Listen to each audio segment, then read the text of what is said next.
Whoops. Whoops, whoops, whoops, whoops, whoops. DC fans rejoice. Our Flash movie has arrived, it has landed, and it's finally here. Nerdman has finally seen it.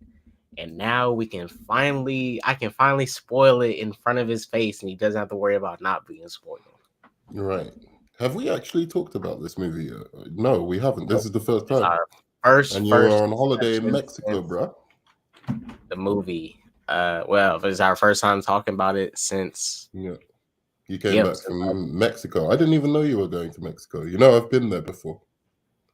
Well, with the cruise ship we took, they stop like one day in wherever place you are going there. So they just stopped, for a day in Mexico, had a little fun, and we split.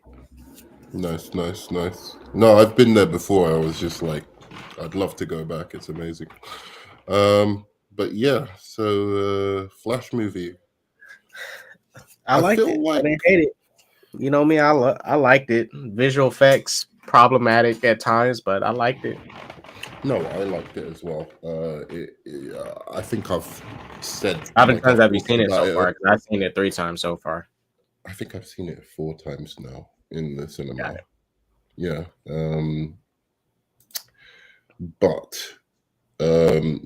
I liked it, but I thought that DC did the same thing. They left themselves open to be the punching bag of, the comic book movies, when in fact, they put out some of the best comic book movies and they don't get any reward or. When I was saying they should have closed up on. They should have. The visual effects, they should have not left them like that. I understand if they wanted to do something intentional, but not that. That's not something you should even leave and give people. It's bad enough that Ezra Miller's situation is already hurting this movie enough, because I go on TikTok and I see nothing in the comments. There's some people that say they like the movie. Some people say, CGI, and then there's people constantly bringing it up. Oh shoot! Ezra Miller is the Reverse Flash, and it's like you can't. That drama really hurt this movie.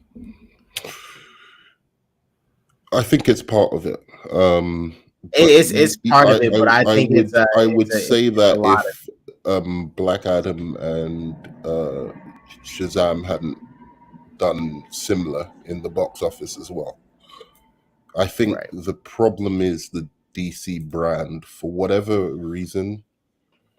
Well, specifically, as DC. I told you, like, they went out and they tried to appeal to a different fan base, and that fan base, look again, what were all the MCU cats saying? All the MCU heads were saying, "Oh, we've got to make it lighter, funnier, blah blah blah." Where are they now? Where are those cats who were going, "Oh, we've got to make these movies lighter and funnier and, like more poppy and blah, blah, blah." And that's exactly what Andy Muschietti did, like with the action, with, everything. And those people who were complaining about the DC being too dark, whatever, gritty, they're nowhere to be seen. And that's the problem. I think that when you... I don't even think it's... Well, I don't think it's because I think the way Andy handled it is okay for the Flash character. Yeah, absolutely. Yeah, for the character, I think it will the tone and the type of style he went for this movie worked for this character. But I don't even think it's. I just think it's just the whole brand in general. Like it's done. Not even the people, not even the audience that liked Shazam 1 came back to support 2, even if they like 1. Like, and there's people. Shazam 1 was made for a low budget, about 90 something million, and it made great returns back for a low budget movie. But not even they returned to come and check out Shazam 2. But that's because Shazam 2 was tied to this other baggage that was part of that is this whole universe in general. The good news is that the fact that the last 3 bombed.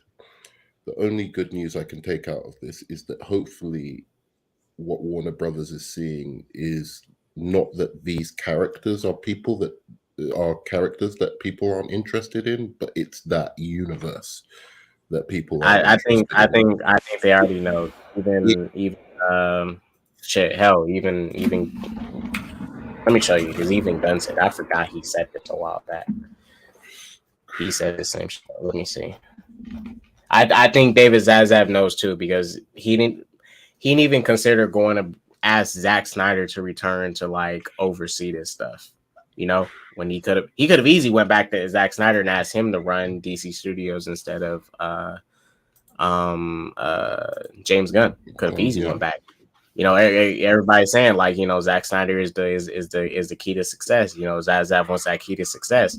Zack Snyder Justice League appealed to a lot of people, right? So you would think he'd want to get the guy that did that to run his universe. You know, and they're not even actively promoting Zack Snyder Justice League, so they don't even want to dip back into that well of that was weird. Did you see that? Ooh, I've got an echo. Yeah, did you see that DC, like it was a collection of DC films, like DCU films, and it has Justice League instead of Zack Snyder's Justice League? It's really stupid. Well, see, and really stupid. I mean, even if you hate Zack Snyder, you have to admit that's pretty fucking dumb to do that. Rather than put the Zack Snyder car on, put the Justice League car on. Like, you're gonna get no sales for that. Well, that's why with this Flash movie, my other issue with this Flash movie is no longer canon to Aquaman. Why? Because Zack Snyder. Well, okay. This movie, you know, Zack Snyder Justice League is the canon Justice League movie to this one, right? Yeah. Okay, so they made that one canon. Now, when Aquaman was made, it was made with the Justice League 2017 canon. How? Because Mara's parents are alive. Her dad is literally alive in Justice League. Or in Aquaman. It doesn't mention that in Justice League. In Justice League 2017, it mentions her parents lived during the war. No, it doesn't. Yes, it does. Let me show you. It doesn't mention anything about her parents. I don't think is Mara even in that one? She's in it briefly, maybe. Hey, Rogue, by the way, how are you doing? He's in there to talk to him for the. I'll show you. It just made like the canon was already bad enough, and then you just do this like half. This is what I'm talking about. Like this is why I'm so glad DC Studios is now a separate thing. So Andy Muschietti just randomly changes the Justice League movie they was all running with. I'm not saying Justice League 2017 was good, but how do you just break canon to make Zack Snyder Justice League canon? Because if that, I mean, but. Yes, I think he was hoping that the Zack Snyder fans would hate it. Yeah, and he was trying to dip into that well. I'm not saying he can't honor or respect Zack Snyder for wanting to. Good for him. I'm not saying that this makes a Flash movie bad for me, but looking at it from a universe standpoint, like you can't just do that. You can't. It's over. Let's not pretend. Let's not it's fucking over. They tried everything and it didn't work. And to be fair to them, it's over. But they didn't personally take my advice. But James Gunn can't let these creators do that stuff no more. Like they can't just even for the MCU, they need to stop letting them doing this. Let them create the movie they want to, but they're building a movie within a universe.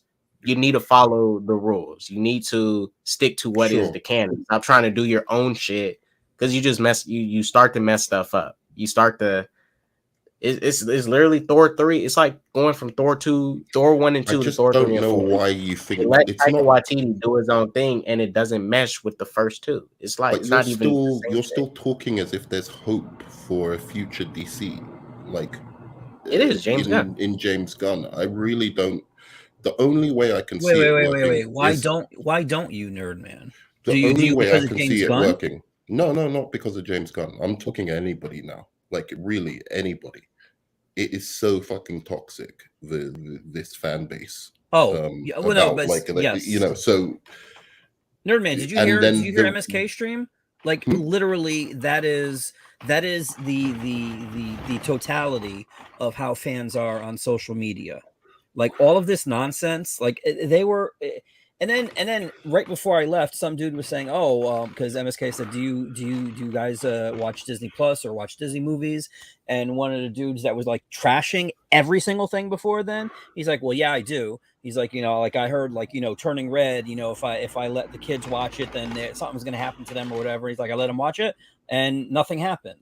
And I'm like, you idiot, you're proving your point right there. You guys get on here and you bitch and moan about all of these things, about these little things. Like, even I was on Chill Stream earlier with talking about Secret Invasion, and like Jaded was about to start going off. And I'm like, dude, this is the first episode. We don't know what's going to happen in the story. You can talk about certain things that happened here, but you can't try to think about what's going to happen and start trashing things when you don't know what's going to happen. And this is where we are. This is the toxicity that you're talking about, and it's ridiculous. I mean, I think the MCU is going to chug along. I really, because I think it's just got this fan base that just will go and support all their movies. But even that, I think, is going to suffer because everyone is just so hyper. It's like the world has turned into Jaded fanboy. Like, they're so critical of this shit. I wish Pickle was here. You do a good impression of him. So Nerdman, real quick before you continue, I forgot James Gunn said this. And look, this is who Zaslav chose, and he has to be of the same mind to pick someone that believes this because he's not wrong. So this was around when the Suicide Squad. Well, it was before the Suicide Squad, so he was not even in power yet to come do anything. Gunn said the history has been shit. It's been a real fucked up journey for DC. I think that there was basically no one minding the mint, and they were giving out IP to any creatives that smiled at whoever was in charge. For example, J.J. Abrams, them giving him $500 million, and he didn't do nothing with it. Yeah, there was never any real power given to the people in charge, and so somebody could always go over their head, The Rock, and do whatever they wanted, The Rock. And we had the DCU, which then became the Joss Whedon Justice League, but it also became the Snyderverse, which became this. And we have a Wonder Woman, and we have Wonder Woman 1984, which doesn't even match what happened in Wonder Woman 1. Now, are you saying this is a bad? Are you saying this is a bad thing? He's saying no. I'm not saying this is bad, but even James Gunn doesn't even he's just like he knows the problem, and David Zaslav picked this man who believes this, who thinks it's about the universe itself, that it's a fucking mess. Because I mean, look at what Dwayne Johnson's doing. Go over people's heads to get Henry Cavill. I'm not saying he can't get Henry Cavill. I would have been totally fine seeing Henry Cavill Superman again under somebody else, but just and then that deal to give J.J. Abrams $500 million to not produce anything for 3 years. Like, what the fuck was that? $500 million. I'm not a simp for Henry, but like hearing him talk about Superman and how Superman should be, and I'm like, why the fuck didn't they put somebody other than Zack Snyder in charge? Because I want to see him play the Superman that he thinks he should be, because that's not what we saw with Snyder, and that's disappointing. Sure. I mean, as a DC fan, I'm just it bums me out because I actually do think the last few films, say what you want about them, have responded to the critiques of the earlier movies, were good, and Flash aside, because of the stupid CGI decisions they made, I just don't think the movies deserved what they got. But again, I don't know. It's just the fan. I mean, especially not Flash. Black Adam, I can see. It was all right, but not Flash and Shazam too. No. I haven't met one person in the store who didn't like Flash since it's been out. I've asked customers, we've talked about it and stuff like that, and not one of them. These are people that actually spend money on comic books. They don't put a camera in front of their face and have their little Funko Pops behind them or whatever, and all that other nonsense that these internet trolls do when they start bitching and moaning about things. And I don't know, like the thing became the narrative about the CG, okay, and then Ezra Miller. Like I don't. okay, I understand there's this thing where, can you separate the artist from the art and blah, blah, blah, and all that stuff. And like, I mean, it's not like all of the stuff and the stuff that I've seen, because I don't care about Ezra Miller in the least, but I never did any deep dives into his history and what he did. But I know that he didn't throw anything at me. He didn't come here and try to choke me out. So there's no personal stake for me to develop any sort of personal feelings one way or the other against him. Now, there's also some things there. Yes, there were some things that he was arrested for. And also there was that video footage of him throwing the chick down or whatever. But we don't know the entire thing that happened. We just saw from the moment when he got close to her and then he threw her down, and then that was it.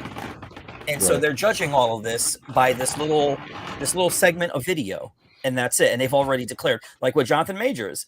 So, and I talked about this with Chill earlier. Why would he wait this long to drop all of this stuff? I'm not saying he's guilty or anything. I hope he's innocent, but like, the longer he let it go, the more these trolls are going to start making these things up. And that's my main thing with Ezra Miller. It's just like, I don't necessarily like, when I read some of the accusations, I was like, okay, this guy's just part of the news cycle. They like him to get clicks. So that they're just running with lots of different stories that are completely unfounded. Problem is, he didn't come out and say anything. He didn't defend himself. So then what am I left to do but think, well, maybe there's some truth to some of these accusations. So that's the problem I have with it. And I get, because I even, as a person who hopes that Ezra Miller will not stay in a new universe, I even felt bad when I saw some of the Rotten Tomatoes reviews and people was actually like criticizing. They was not really reviewing the movie. They was reviewing the movie and then criticizing him and trying to throw his. Again, not saying he can't feel some type of way, but you're supposed to be reviewing the movie. I didn't come to hear your opinion about Ezra Miller. Yeah, just don't go and watch the movie if you've got such a problem. Yeah, he did a pretty good job too. Like, he did a great job. I was shocked. I was like, oh, yeah. Nerdman, I'm telling you, man, I was shocked. He was playing 3 different people in that final act. I was like, But Ezra, look, I always said this. Ezra always been a good actor. I just never liked his Barry. He always been a good actor to me. He always been a solid actor. Yeah. But I think Ezra needs to take a break from Hollywood in general and rebuild. Rebuild. I don't think there's any rebuilding unless he comes out and has a banging excuse for everything that happened. Just like nails people to the wall. And there was some lady living in his house with their kids or whatever, and there were guns there, and it's like, what? Like, are they just making this shit up? Like, I don't understand any of this nonsense. Yeah. And that's all it was nonsense. It's nonsense. Like it just seems like they pick one thing and they stick with it. Like for the past couple of days, it's been that submarine thing. And it's here's the thing for me. It's like, I don't think that I think people are using it as an excuse to hate on the movie. I genuinely do. If people honestly have a problem with Ezra Miller and they don't, want to support the movie because of that, fine. But I do think there's just this stigma with DC now that any project that comes out of DC is just, immediately the sharks come out to try and, say things are going wrong. Something, you remember even with the Batman, there was like all of the stuff with, the director and Patterson aren't getting on. And, Patterson won't. Or Patterson's not working out. He's being it's just weird. It's a weird thing. Maybe it's because of the clicks it gets. I don't know. But there's just a general.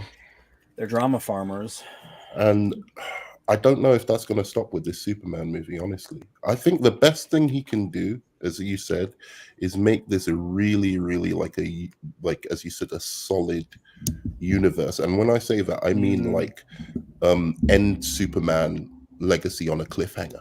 Do you know what I mean? Like, this is part 1 of a 2-part kind of thing, or even a 3-part thing. You know, make all your films like that. So when people go and see them, they're like hooked and they have to see the next one.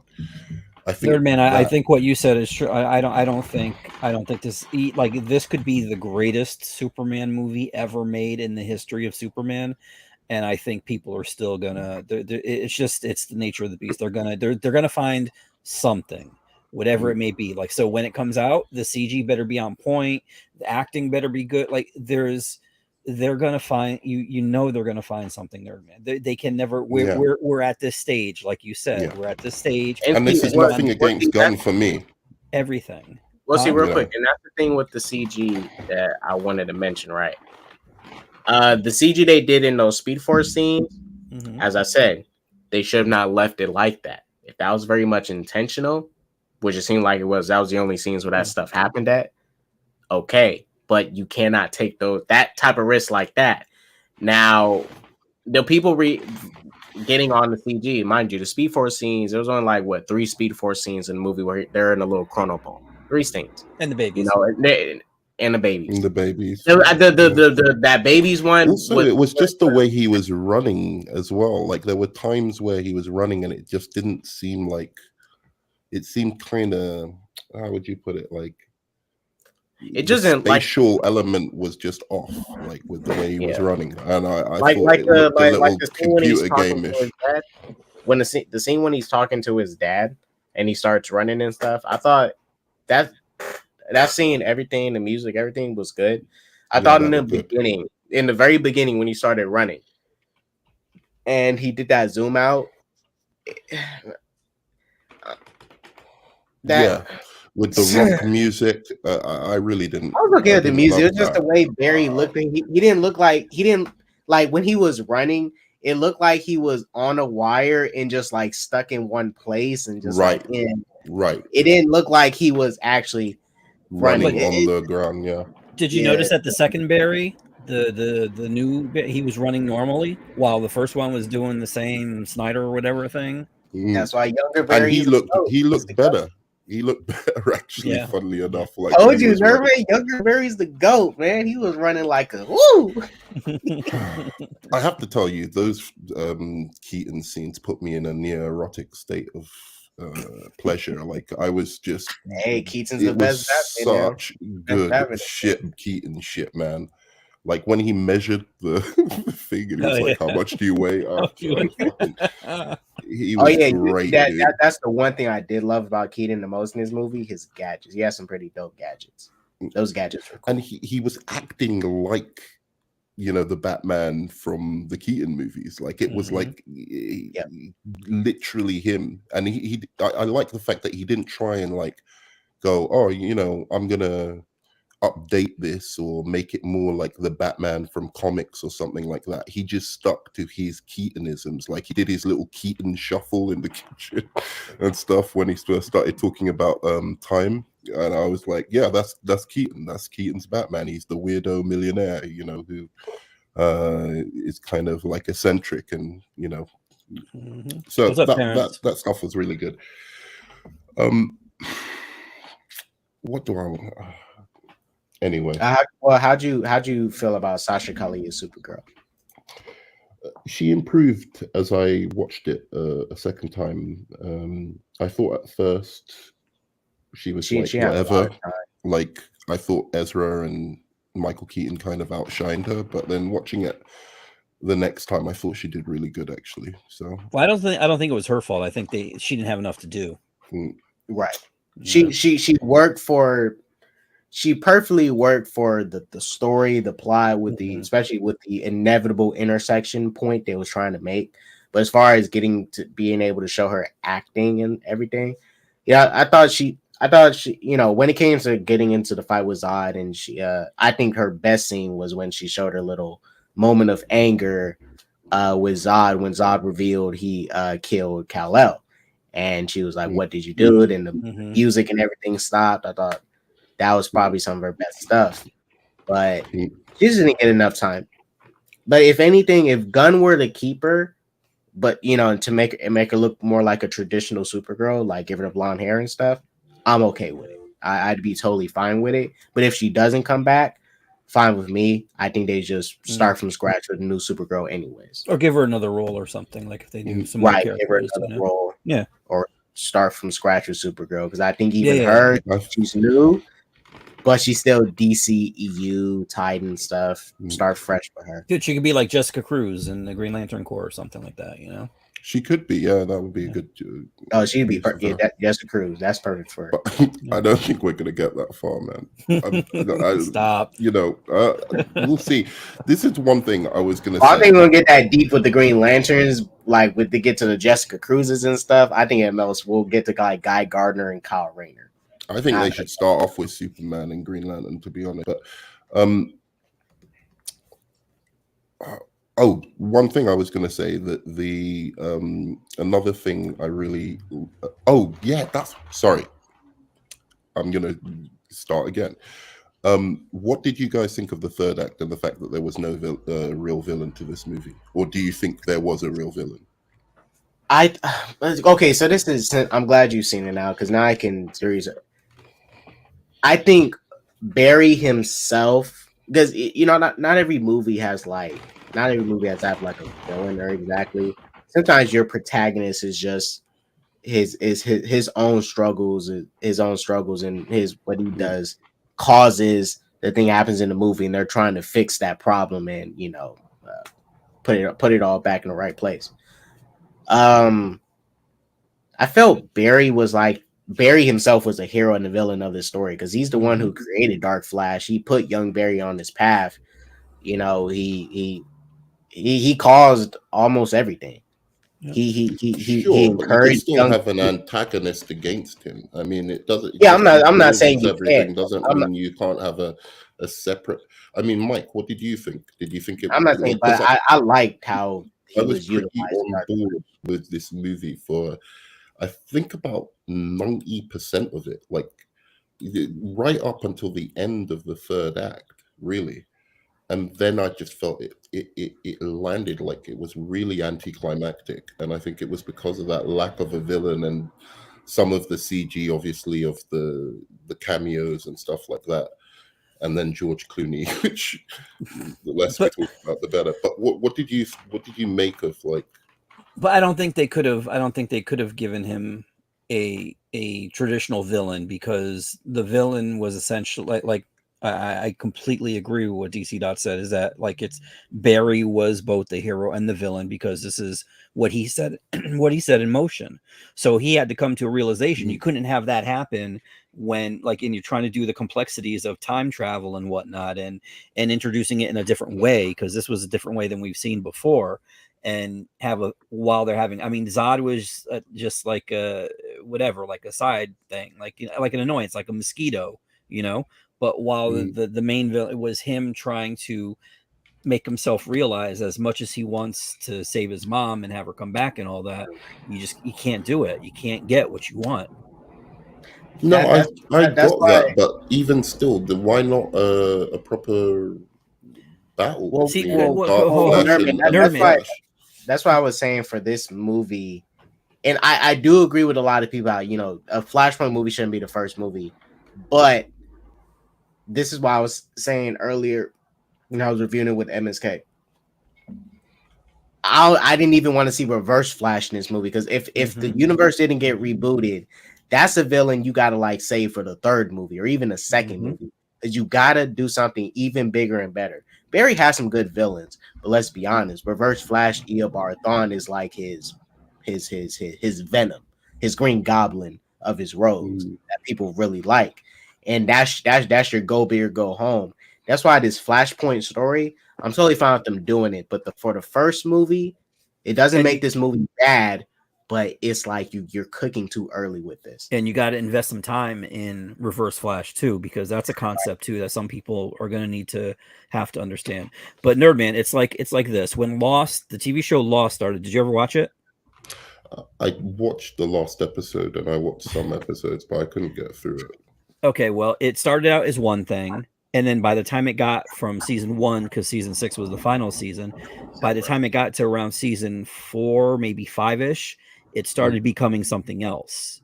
And so the traditional, like if there was a traditional, say there was a big bad from, you know, the beginnings of the season, at the end, you didn't need a big bad because the story had completely changed. That's what The Flash to me was like, where it started out. You could say, oh, well, you got to figure out, yes, his mom was killed. He's been trying to get his dad out for who knows how long. Bruce couldn't do the thing with the video, all that other nonsense. But then it became him learning the lesson that Bruce Affleck was trying to tell him at the beginning. Your tragedies are what basically shape you. They're what make you the man you are. Yeah, I get that, but I still think maybe a little bit of a battle between the Dark Flash and Flash. Just a little bit. He definitely needed that for sure. I agree. A fight, like there should have been that fight. I agree. Maybe they run through a couple of the different universes. You could have actually run through the final battle of Superman 2 or something like that. That would have been cool. But in any case, that. And then I just think also even the after, like with the Clooney joke and the Aquaman post credits, I was just like, what is this? Like, just go big or go home. Like, well, wait, why was the movie it wasn't necessarily really a joke, big. It wasn't a joke though. He was on a different, especially with the emotion of the movie and everything. I thought it was really, really well handled. Like, I was Nerdman, he was on a different Earth. What do you mean? That's why Batman was George Clooney. It wasn't but it wasn't like a cameo joke. It was like he literally, again, by doing the thing with the tomatoes, he changed things. Yeah, sure, but it was a joke. I mean, you can't say it wasn't a joke. Yes, he ended up in a different world. I think for sure that post-credit scene was a waste. They should have. Oh yeah, because we already know Gunn didn't cast Superman. I'm not saying he's going to show like your Superman or whatever, but segue into what we could expect or something like a hint or a tease. He could have done something that does not contradict what Gunn's universe is going to be, but stays internal to this Flash story. For instance, Thomas Wayne walks out of the car instead of Bruce Wayne. So he comes out, it's Thomas Wayne. He's like, who the fuck are you? And like, he's like, whatever. And then the post. So wait, when is Superman coming out? When is Superman Legacy coming out? What year? 2025. 2025. Okay, so he doesn't even have the Superman casted yet. Okay, so in the interim, we're in 2023 now. So there's going to be 2 years until Superman. What's going to be in between? Anything? Joker 2, Waller, and Creature Commandos. I don't think they're coming out before because they haven't. Well, that's unless if the writer's strike doesn't interfere with any more stuff, then they can. But Joker 2 is already finished. Joker 2 is for sure dropping 2024. So do you think 2 years? Do you think 2 years is going to be enough time to clean everything out and flush all this toxicity away? And it's enough of a break because Blue Beetle, Aquaman 2, they're done. Joker 2, since we know Joker, people receive Joker well. Now I don't know how people are going to receive a Joker musical, but Joker is something fine. It's outside of the universe. It's outside of the DCEU. People are going to go watch a Joker movie. Now, Creature Commandos and Waller is going to be one live action show with Amanda Waller leading. Creature Commandos is going to be an animated show on Max, right? So you can't go wrong with those. Those aren't big tempos like Blue Beetle and Aquaman 2 is very crucial. But also the Superman and Lois thing. I really think Gunn and them need to. That's why the Superman and Lois. You have it releasing close to the time Superman Legacy comes out, and you're hearing all the issues with it. I don't know. I feel like that stuff can lead into hurting it because that's your current live action Superman that people really liking, and you really they're not. They're not. Yeah, you're not. They're about to let that show go. They're about to throw that show into the fire, doing what they're doing. Yeah, they're cutting it. They're cutting budgets because they have no money. They're broke. We DC fans have made. Not Warner Brothers in general. But no. That's wait. It's we the CW. Have made them absolutely fucking broke. Like we've not gone out and support these characters, and I feel bad because I at least online, I know they've never listened to me before, but I was the one advocating. Yeah, go outside of Batman. Do Shazam. Do I didn't think they should do Black Adam unless in a Shazam movie, but like do other characters, you know, like the Flash, like Wonder Woman, like whatever. So wait a minute, And wait, hold on. really, it's kind of hurt them, to be honest. So why, like, okay, so we saw what happened in the Flash. So the next movie that's dropping is Blue Beetle, and then after that is Aquaman. So why is Aquaman coming after Blue Beetle? Because if this is supposed to, if that was supposed to be the end, Flash was supposed to be the end of the DCEU, and then we're gonna start because Blue Beetle is the beginning of the DC. Well, this is how I look at it.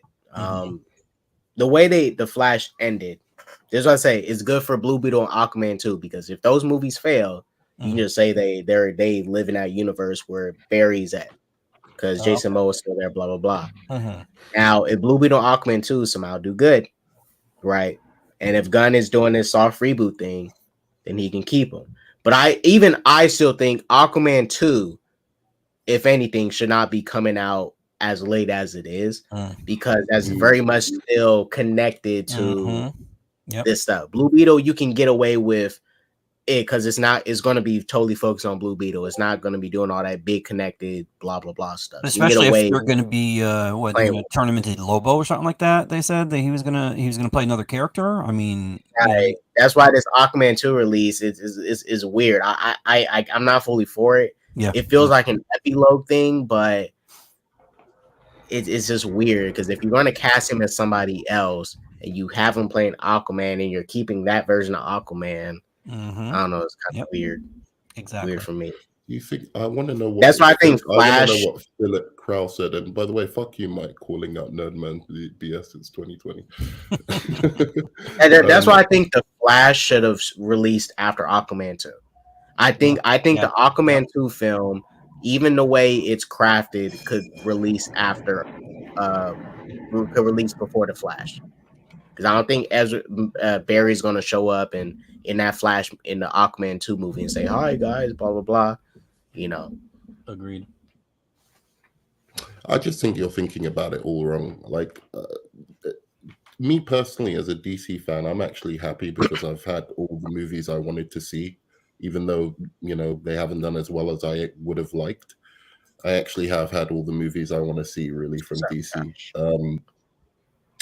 There's other films that I kind of wouldn't enjoy, like I definitely would enjoy, but it's not ones that I dreamed of seeing. So I'm happy with what I have. But I really do think, I'm sorry, man, like I don't think, like in answer to his question, I don't think James Gunn can fix this. And I think the problem is what they're going to do, as per usual, is one, they're going to try and start this off like the MCU, right? Which would have worked like 5 years ago. But now, because they don't have money to put in like 200 million budgets for every single one of these movies, the CG is going to look bad. There's going to be, cuts in terms of like the quality of actors or, name actors in these roles. There's just going to be a bunch of things that work against DC moving forward. And that's why I think spreading things out like the way James Gunn has done with all these different projects, especially a bunch on HBO Max, which is going to make no money whatsoever, is just it's a recipe for massive debt for this company. Like you're going to put 100 million into a Superman movie, it ain't going to look that good. It ain't going to look as good as Guardians 3 or anything like that. You're going to put 100 million into a Batman, Brave and the Bold, and then another Batman's coming out the year after. Then you're going to do Authority, which nobody knows, and Swamp Thing, which has already proven to be a box office poison. It's just, and put 100 million into it, it's not going to compete with the MCU visually in terms of the star power that they'll be able to attract, anything. So I just okay. My big thing would be we already know if anything, and we already know if anything, the Batman and Brave and the Bold, those money makers regardless of anything, they are. If we get past Superman Legacy, which I think we will, Batman Brave and Bold, automatic moneymaker is Batman. The Batman Part 2, automatic moneymaker is Batman. Automatic. Now, But Swamp Thing. look how much the Batman made. It should have made $1 billion. Considering the reviews, it's very highly regarded. I mean, but not. I mean, I think it got an Oscar with the way that movie was paced. That's well, man. The Me you Joker agree. did $1 billion. Matt Reeves should have decreased that runtime on that and took out. Joker did $1 billion. That's Joker though. But that's so you're saying Joker's bigger than Batman? No, that's a different because we that's when we watch a Joker movie, that's what we expect. That's what we kind of expected. This is the trailer gave us. The Batman trailers. Now, the Batman trailer, those trailers, they show too much of the action, and they gear towards this balance of a detective and action-packed thing, and not really. I don't know. I think that movie could have used some more hard-hitting action to pull people in. Sure. Because they showed a lot of the action in the trailer. No action. Think about it. Go back to when you first saw the Joker trailer and go back to when you first saw the Batman trailer and tell me you think, which one would you bet on would make more money? Just think about that. What do you think, Mike? Obviously the Batman. Dude, it wasn't until the second Joker trailer when I was invested. When I saw that first trailer, I'm not gonna lie to you, I was like, why the fuck you making a Joker movie? I said that. But it was the second trailer of Joker that really invested me. That music, the Frank Sinatra and stuff, all that. I was like, man. Yeah. Sure. It was amazing. I'm not, I was into it from the beginning. But I agree, the Batman is something that I think would make more money. Mm-hmm. But so even with the money it made, I thought that was good. It did well, but I'm not saying it bombed or anything. But I'm just saying it didn't bomb. I'm not saying, and I think people will go back and see the second one. But I think the problem you're going to have with having two Batmans is that there's so much toxicity, amongst the fan bases that they're going to choose one over the other, and they're going to start hating on the other. Like, oh, that's not Batman. This, da, da, da, da. And I think it's a recipe for disaster. I really do. You're going to keep getting Nerdman. You're going to keep getting that from this point on until the Snyder Bros get their Snyder stuff. This is what's going to happen. At least from that tribe over there. That's what's going to happen. That's going to be from this moment on, regardless of anything DC does. They could do that. Did they ever do that Batmobile, the talking Batmobile cartoon? No, I think it's out, actually. Is it? Okay, I was gonna say, even if they did that, they would still say, "Oh, that's not the Tumblr or whatever." Like, it's like they're just going to complain. They're going to complain about it, and there's going to be that toxicity, and you're going to get like that Mercury dudes. He's going to be tweeting like, "Oh, they think this is good and this is trash," and all this other stuff. This is what we're in for the long haul, Nerdman. Literally, unless we do what you did and get off Twitter. Literally went to Flash, early viewings, just so that they could film it and spoil it online. Mm-hmm. That's how vindictive they are. It's insane. It's batshit insane, dude. Well, get this, but the companies have to stop letting this stuff happening, because I heard Grace Randolph say something about the Marvels, which comes out in November. We're in June, and she's like, "Oh, I hope the second post-credit scene doesn't get spoiled." Is already leaked. I know what it is. You know what it is? Yeah. I don't even want it, but I'm like, it's like July, August, September, October. We're like 5 months away. And how does she know that? Like, where are all of these leaks coming from? Like, so they got to be coming from the inside, because ain't no way people are. And that's the thing too. That's why I don't know what James Gunn is doing with keeping this stuff secretive, but whoever he got working with him about this slate and stuff, keep him, because he's been very secretive about this slate and the stuff in it. Like, Muschietti spoil? He spoiled something. I purposely didn't go find. He spoiled the Nicolas Cage cameo, which pissed me off. I'm like, dude, why would you spoil that? Wow. Yeah, see, and that was probably one of the best cameos, anyways. You're like, why'd you spoil that shit? Because everyone in my theater was clapping when they saw that. It was like, Nicolas Cage, yeah.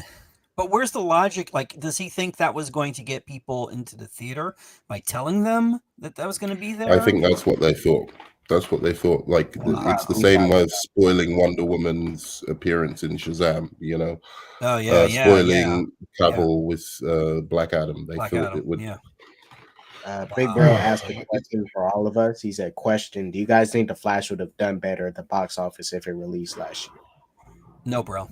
No, because what Nerdman said is true. We're in this is where we are now as far as fandoms. And I don't think releasing it, like, it could have been like there could have been another pandemic and every other theater, you know, every other movie studio would have said, oh, we're not putting any movies out. They could have been the only ones.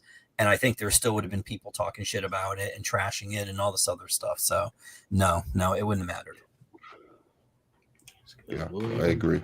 And not only that, and now let's not even talk about toxicity. But then you have the whole Ezra Miller of it too. So I mean, this film had like everything going against it to begin with. And right. This film had no chance. I think your boy James Gunn fucked up as well with the reboot announcement. He could have said that. No. That reboot has barely anything because it's not. I mean, it was all this shit was dead on arrival. I mean, just look at the last big success in the DCEU was Aquaman 1. Wonder Woman 84 did not make any money. To be fair, it came out during the pandemic, but not a financial success. The Suicide Squad, not a financial success. Came out during the pandemic, but not a financial success. Birds of Prey, it came out around the time of Black Widow, so it could have made more money. Anyway, go. But even Black Widow didn't make MCU money. It made like Phase 1 money. Sure. And MCU's past that. Even out Birds of Prey. Birds of Prey got beat out by Sonic. Birds of Prey got beat out by Sonic, and that was way before the pandemic. So Birds of Prey don't really have the excuse. But Birds of Prey is a lower budget one. You have to remember that, and it's not really as like family friendly. So I mean, it makes sense for it to get beaten out. It had an R rating too, which you take that lower budget. But still, it's supposed to be a big temple comic book movie from a big studio. And it really didn't make nothing back. Yeah. Aquaman 1 and Shazam 1 was their last like big successes in general that they had. But even Shazam 1 coming off of Aquaman 1 made $1 billion, but Shazam 1 made like under 500 million. I wish it made more. I liked that movie. I thought it was really good. I wish it made more money though. No, absolutely. I wanted to ask you something, Mike. You're head of DC. Would you go with James Gunn's plan? Or would you go with the Nerdman's plan, which is bring out to open your universe just 3 or maybe even 200 million or $220 million movies, rather than have 100 million here, 100 million here, leading up to like $1 billion worth of, in terms of budget for his whole slate. So you do 200 million movies. They're like kind of, the opening, like you start off with a kind of Infinity War-esque movie, right?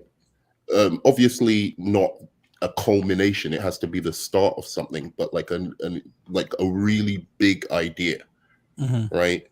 And make it like part 1. Wait, so you want to do that first? So you want to do that first? I think that's what they have to do, because because the reason Infinity War hit the way it did is because we were invested in these characters because we had time with them. Sure, I get that. I'm not trying to say.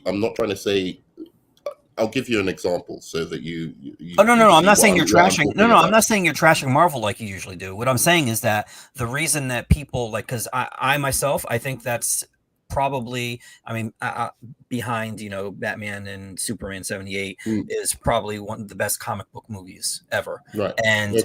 And if there was somebody who didn't necessarily feel as strongly as me, the fact that they were invested in these characters and had this 9-year, at that point I think it was 9-year journey with these characters, it's kind of like when I would let you slide over something more than I would say Blessing, who I don't know, no offense Blessing, but I don't know who Blessing is. So if Blessing was to do the same thing as you, since I know you, I'd give you a little more latitude than I would him or her because I don't know them.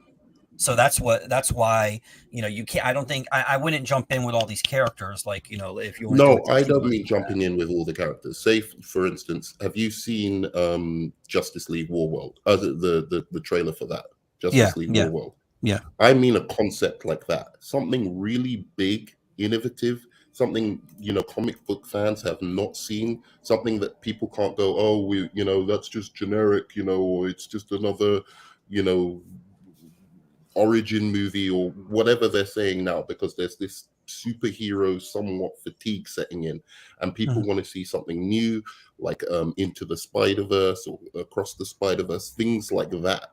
So I'm saying, do start your universe with a big concept that, you know, really, you know, puts people into a story. So as I said, Justice League Warworld, where, you know, you've got maybe the Trinity, right, are starring in the movie, no other Justice League and members. just that, okay. And then, you know, you know the concept, right, where Diana's basically in the Wild West, and Bruce is off doing whatever he's doing. So again, that would be something nobody has seen. Do that straight after Superman Legacy, for instance. That's what I would do. You know, like really give people an idea or a concept that just, you know, you can't not see. Okay, so you're saying, would I have James Gunn's ideas or yours? So you're saying, essentially, rather than just putting 100 million into 10 projects costing you like nearly $1 billion or whatever, actually just start off in a way small but big, like 2 projects, really, really good ideas, really good concepts, and then throw 200 million at them. Make sure the CGI, and nobody can complain about anything. Well, and then start your universe like that. Well, since James Gunn made Marvel about $3 billion more dollars than you did, I would probably go with James Gunn, but I would give him your idea and have him do it, because I do think he could do what you're saying, what you're proposing. I think he can make it like I know in MSK stream they were talking about like the budgets for these movies. Like there was a movie that somebody said was like $250 million or whatever it was, and it was like for something stupid. It wasn't even a comic book film or something like that. Like they got to dial these things down. They got to stop spending so much money. Like even Robert Meyer Burnett, they were talking about what movie was it? I think it was Clear and Present Danger or something like that, or Raiders of the Lost Ark, or one of those Harrison Ford, and it only cost like $60 million to make. Like today, it would be like $300 million, and it's like y'all got to get this spending. You gotta stop it. I just think concepts like Across the Spider-Verse or this new Tom Cruise movie. What's it? Well, see, wait, hold on. What's the movie called? Across the Spider-Verse isn't just a concept. Across the Spider-Verse also has going for it. It's the first with that animation style, and that is groundbreaking. And what they did was, the Across the Spider-Verse took what Into the Spider-Verse did, and it elevated it. It didn't just do the same thing for the second movie. Absolutely, I absolutely agree. So it has to be something groundbreaking for your idea. So do something, do something. Right. Keep the budget low, do the Trinity, and make it groundbreaking. And I think James Gunn can do that, because I mean, dude, he made people care about a movie with a talking tree and a raccoon. Right, so I think he can do it. He just, I mean, you gotta try putting more positivity out there when this stuff drops, because letting these idiots, that certain individuals that we all know is platforming now, like you got to stop that, because this is where this toxicity, it just festers, and people hear this shit, and if there's people that watch the streams and they see these people coming on there and they keep parroting the same thing, eventually they might start, oh yeah, you know what, they got a point, and they might feel slighted by Ezra Miller for some reason, which makes no sense to me whatsoever. But, I mean, they've run me off of Twitter. They should give I know. I said that to Pickle too. Pickle's like, oh, I'm only on Twitter. Sorry, Sean. They should give the keys to geeks and gamers.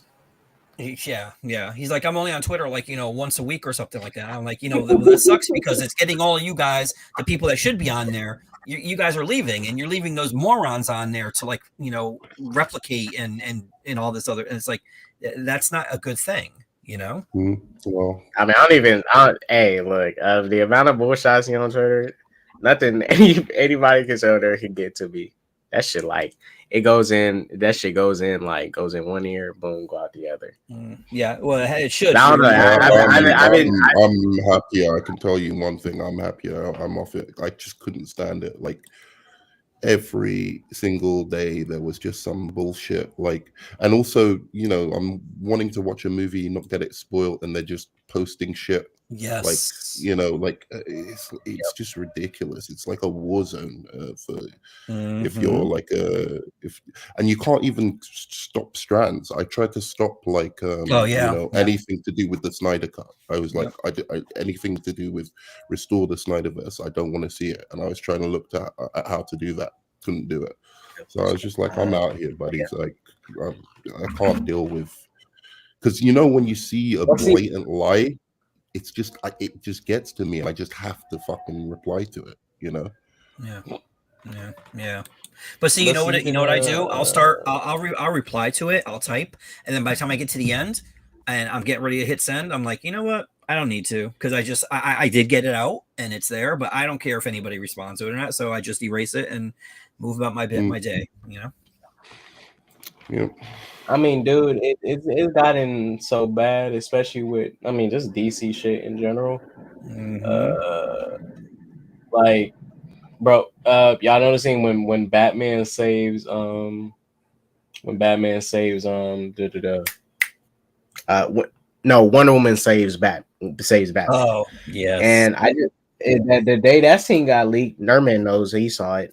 People just complaining about, oh my gosh, Batman smiling like he was in a Justice movie. Like, Batman fucking smiles. I mean, he doesn't, you know, he's a dark and gritty fucking character, but Batman had never not smiled ever.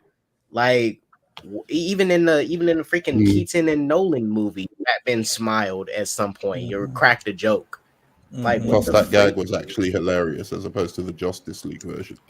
It was actually really funny when he was like talking about, I should end poverty basically if I really want to fight crime. I thought that was hilarious. No. Let me find Nerdman. There's legitimately people complaining about Batman smiling, like just smiling. I know. I'm just saying that whole bit. The reason he's smiling is because he's in the lasso of truth. You realize that? Yeah. That's the only reason he's smiling. Well, see, but they're opposed to anything that's not morose or, you know, depressing or whatever. You know, any sort of like humor or something that brings joy to people, or like Superman's that makes them hopeful, they don't want any part of. Oh yeah, right here. Okay, so this is what I'm talking about right here. Now this person talking about the scene with that leak with Wonder Woman saving Batman. And then they turn Batman into someone who cracks quippy, ill-fitting jokes. They turn Batman into whatever the fuck this is. Like, and it's just over Batman fucking smiling. What did he say next? What did he say next? I didn't. Oh, he said Flash is worse than the worst MCU movies. What even the fuck is this shit? Ant-Man, Thor, Love and Thunder, Shazam 2 are better than this garbage. Well, at least he said Shazam 2 is better. Yeah. Well, he got ratioed by the quote tweets. There were people with like 15,000. Yeah. I mean, I responded to him. Oh yeah, and then also people was complaining about Wonder Woman's lasso of truth making Batman tell the truth about himself, and I'm like, yeah, that's what the lasso of truth does. Makes you tell the truth. Dude, there was somebody in MSK stream who said that Blue Beetle is DOA because the character says Batman's a fascist. And I said, that's the most juvenile, stupid shit I've ever heard in my entire life. Like, it's one, like, this is the thing. And it just happened. It just happened with the Wonder Woman comic book too, because Wonder Woman 800 came out this week, and in there, because Tom King is going to be writing Wonder Woman with, I guess they're going to be rebooting it or whatever. But in there, he's going to be writing about Wonder Woman's daughter too, and she's going to be teaming up with Damian and John in the future. So she's talking to them, and she's being very much like a dick to them, kind of like Damian would be, you know. But they have a problem with it because they're like, oh, look at her being a girl boss, and she's talking down to, you know, Damian because she's so much superior and all that. And I'm like, so you're telling me that she just can't be a dick? Like, well, so if Damian's a dick, that's okay because I guess he's a white male. Like, but if she's doing it, she can't do it because she's a female and she's trying to be a girl boss and blah blah blah. He's half Asian, but yeah. I just don't get it. I don't understand it. Like, you're going to have characters with differences of opinions. Otherwise, the movies are going to be bland as hell. So it was his uncle that said it, and who cares what he says? Well, that's why, Mike, I'm glad you brought it up because I saw people when the Blue Beetle trailer came out, people pointed out that Batman is a fascist line, which is nothing wrong with it because there's some people in the world that probably think, oh, Batman is a. I guarantee you, if Batman was real, there's probably people that's going to think, oh, Batman likes working with helping out the police and stuff. Oh, he's a pig. We can't trust Batman. Oh, he probably agrees with police brutality, but we don't know Batman personally. We know Bruce Wayne really does not trust the cops as much as a lot of us do. He trusts Jim Gordon, but isn't that because the world? That's how people in a world react to people that they don't know about. I don't know who I don't know who Barack Obama is, but I assume Barack Obama is a great and nice dude. He could be a bad guy for all I know because I don't know him, but I think he's a good guy. You know, I haven't met Nerdman in real life yet, but I think Nerdman is an exquisite individual. Oh, he's a bastard. What are you talking about? Dude? All he does is come on here and eat shit. Just even Sean agrees. But I mean, I know Nerdman more than I know Barack. I know Nerdman more than I know. Nerdman is secretly Kevin Feige's right hand man. I mean, even in the MCU they do that. They don't route, but like you know, She-Hulk, which I didn't like, but they took the route of the world going like, oh, we don't want no female Hulk. Like they literally had it as commentary from the people, the normal people, because that's what people think. If someone thinks Batman is a fascist, okay. I mean, I know Batman's not a fascist, but that's what someone thinks. They think whatever they want. For this Blue Beetle movie, though, honestly, because it is. You realize it is the new Birds of Prey. It makes no sense. Nah, you're going too far with that. You're going too far with that. No, these Blue Beetle trailers have been way better than those Birds of Prey trailers. Look, I hope it's good for your sake. I'm not like hating on it or anything like that. I hope it's good too. I don't want that shit to be honest, Mike. I'm not going to say that I dislike it for the same reasons those people do, which is like clearly like, oh, how dare you say anything bad about Batman? You see, they're attacking white male heroes and all of that drivel. But I did just think it was. I thought it was. It just looked bad to me. I watched that trailer, and I'm not like trying to be a dick about it or whatever. If it looked tight, I'd be like, it looks tight. But it just doesn't. Yeah, I mean, there's aspects I like, but yeah, it looks kind of bad. Like every actor in it besides the lead seems bad. I mean, but Nerdman, to be fair, you wouldn't want to see a Blue Beetle movie right now, which I understand. But you don't have it. You really don't want the movie to come out right now as it is. Sure, you know, you want the other characters like HBO Max, but like. No, I'm talking in general. Like, I know you'd rather characters like Manhunter, all them come out. Yeah, before. Of course, that would be way better if it was a Manhunter movie, but like, or Green Lantern. But just think about this: Susan Sarandon is the biggest star in that movie, dude. Is that you're saying that's a bad thing or a good thing? That's not a good thing. Why? Well, not because I don't like Susan Sarandon, but like. But if you want to keep things low, man, go back to basics. Don't have like, you know, you don't need to have each role cast like what, you know, whoever like the hottest TikToker is or whatever. You don't want to do that. You got the kid that's Logan Paul is, and he's good. You got a barely recognizable George Lopez, which is for the better because he's a scumbag and with a stolen kidney. And you That's all you need, and you have Susan Sarandon. That's all. No, because you're talking about you want to keep So things I take low. it you like the trailer, yeah? Huh? I did. Okay, interesting. I mean, I'm Who's glad, Susan- and I'm going wait, to go and Susan see it Sarandon? because I'm always going to support DC. But like, it's just it looks Oh. like the film that, to me, it looked like the film they're claiming Shazam 2 was.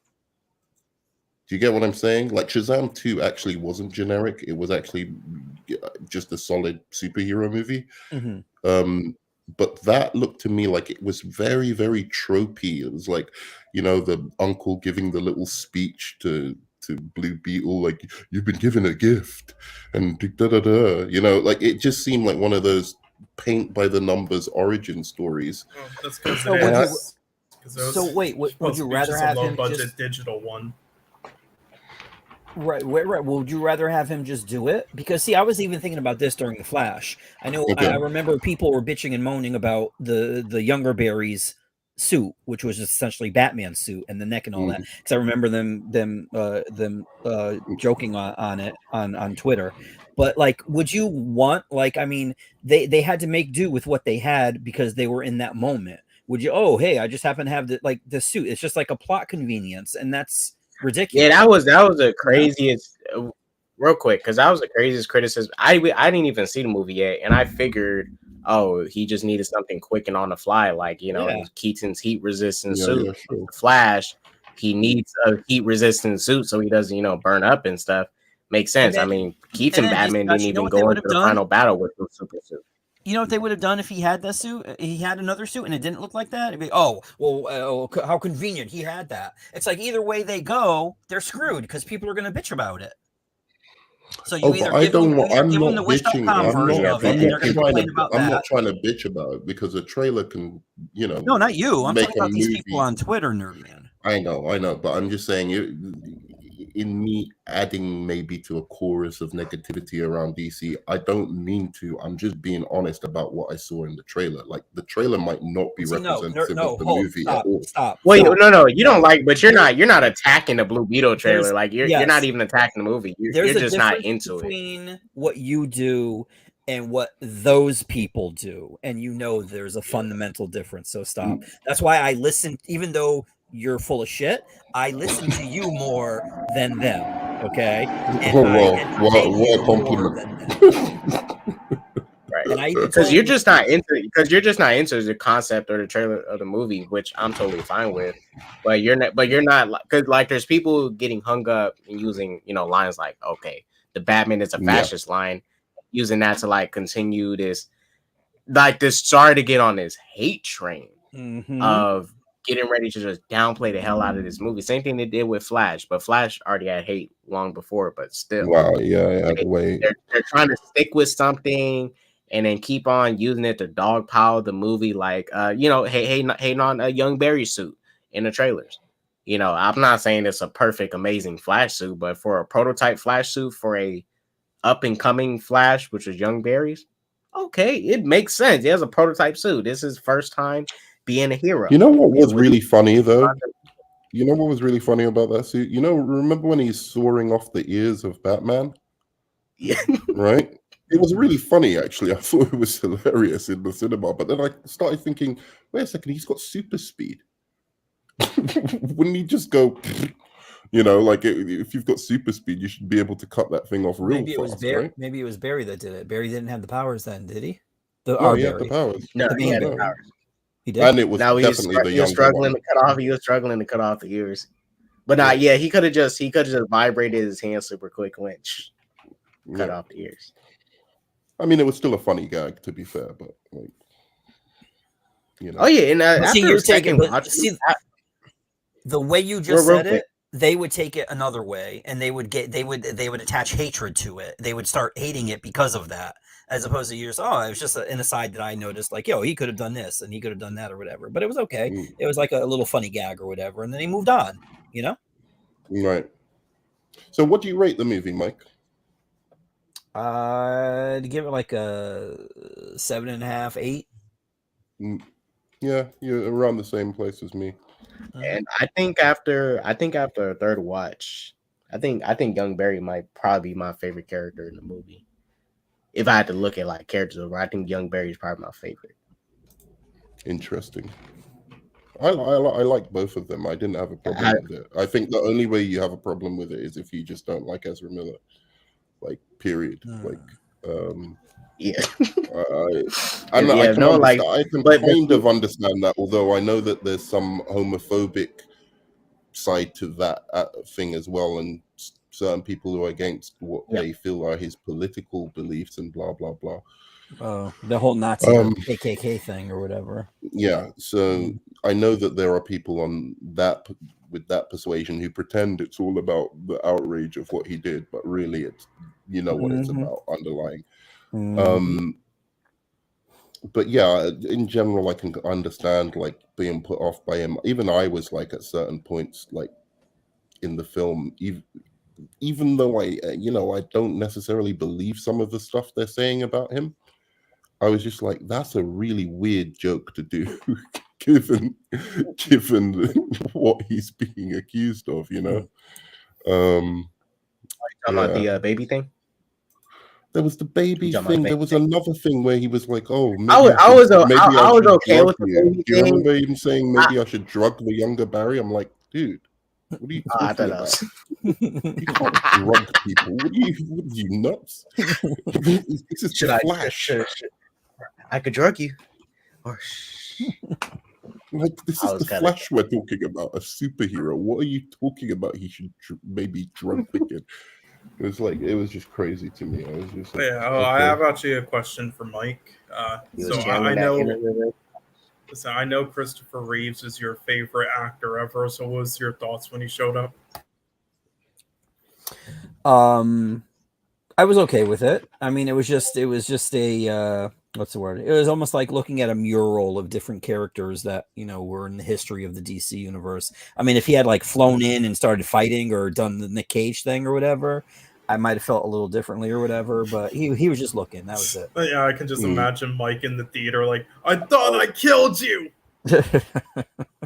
I honestly thought the cameos were underwhelming. Like, apart from the Nick Cage one, I just really wish they had stuck with. And not only that, but there weren't too many. There weren't that many, and it was pretty much all Superman, wasn't it? Like, apart from like a little clip of Batman, it was just Superman and Batman, and they showed Jay Garrick, but I don't know who that Jay Garrick was. It wasn't. Yeah, they should have had the Flash. They should have had Wesley Shipp and Grant Gustin in there. Yeah. I think they definitely should have had the Brando. I would have liked to see Linda Carter. They had them. They did. They should just kept them. Kept all those like they had, anyways. It was just weird to me that like why they didn't put those in. Wait, well, all right. So let me ask this because I asked this on MSK stream because I just did a video on it recently and how people reacted to the George Reeves cameos and stuff.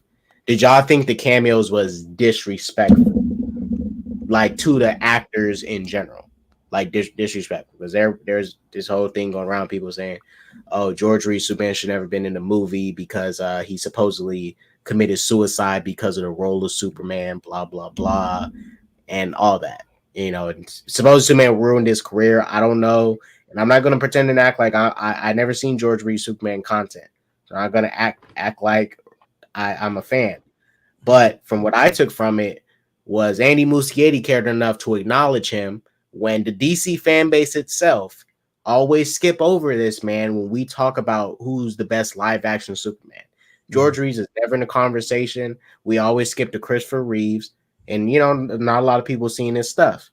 But I just find it weird that everybody's acting like they care about George Reeves when most of the new audience today, including me, have not seen any George Reeves content. It's really interesting, and I don't have like a strong opinion on it personally, but all I'll say is like it is really interesting to like see characters like this and possibly more in the future, like of like maybe like the old Captain America and such, like actors just be resurrected like this. Also, it's kind of funny now that an actor from Gone with the Wind is in the Flash. That's great. They'd be sucking if it was the MCU who did it, and it, Mike. Don't even say that they wouldn't be. They would be sucking the shit off if it was the main difference is that if their family, if their estate is okay with it, That's all that matters. So fuck what Yeah, they feel. family's okay with it. Boom. Exactly. If they But did see, like some that's underhanded the thing shit with or George whatever- Reeves. So George Reeves doesn't have any living family members, and they did this. So it doesn't.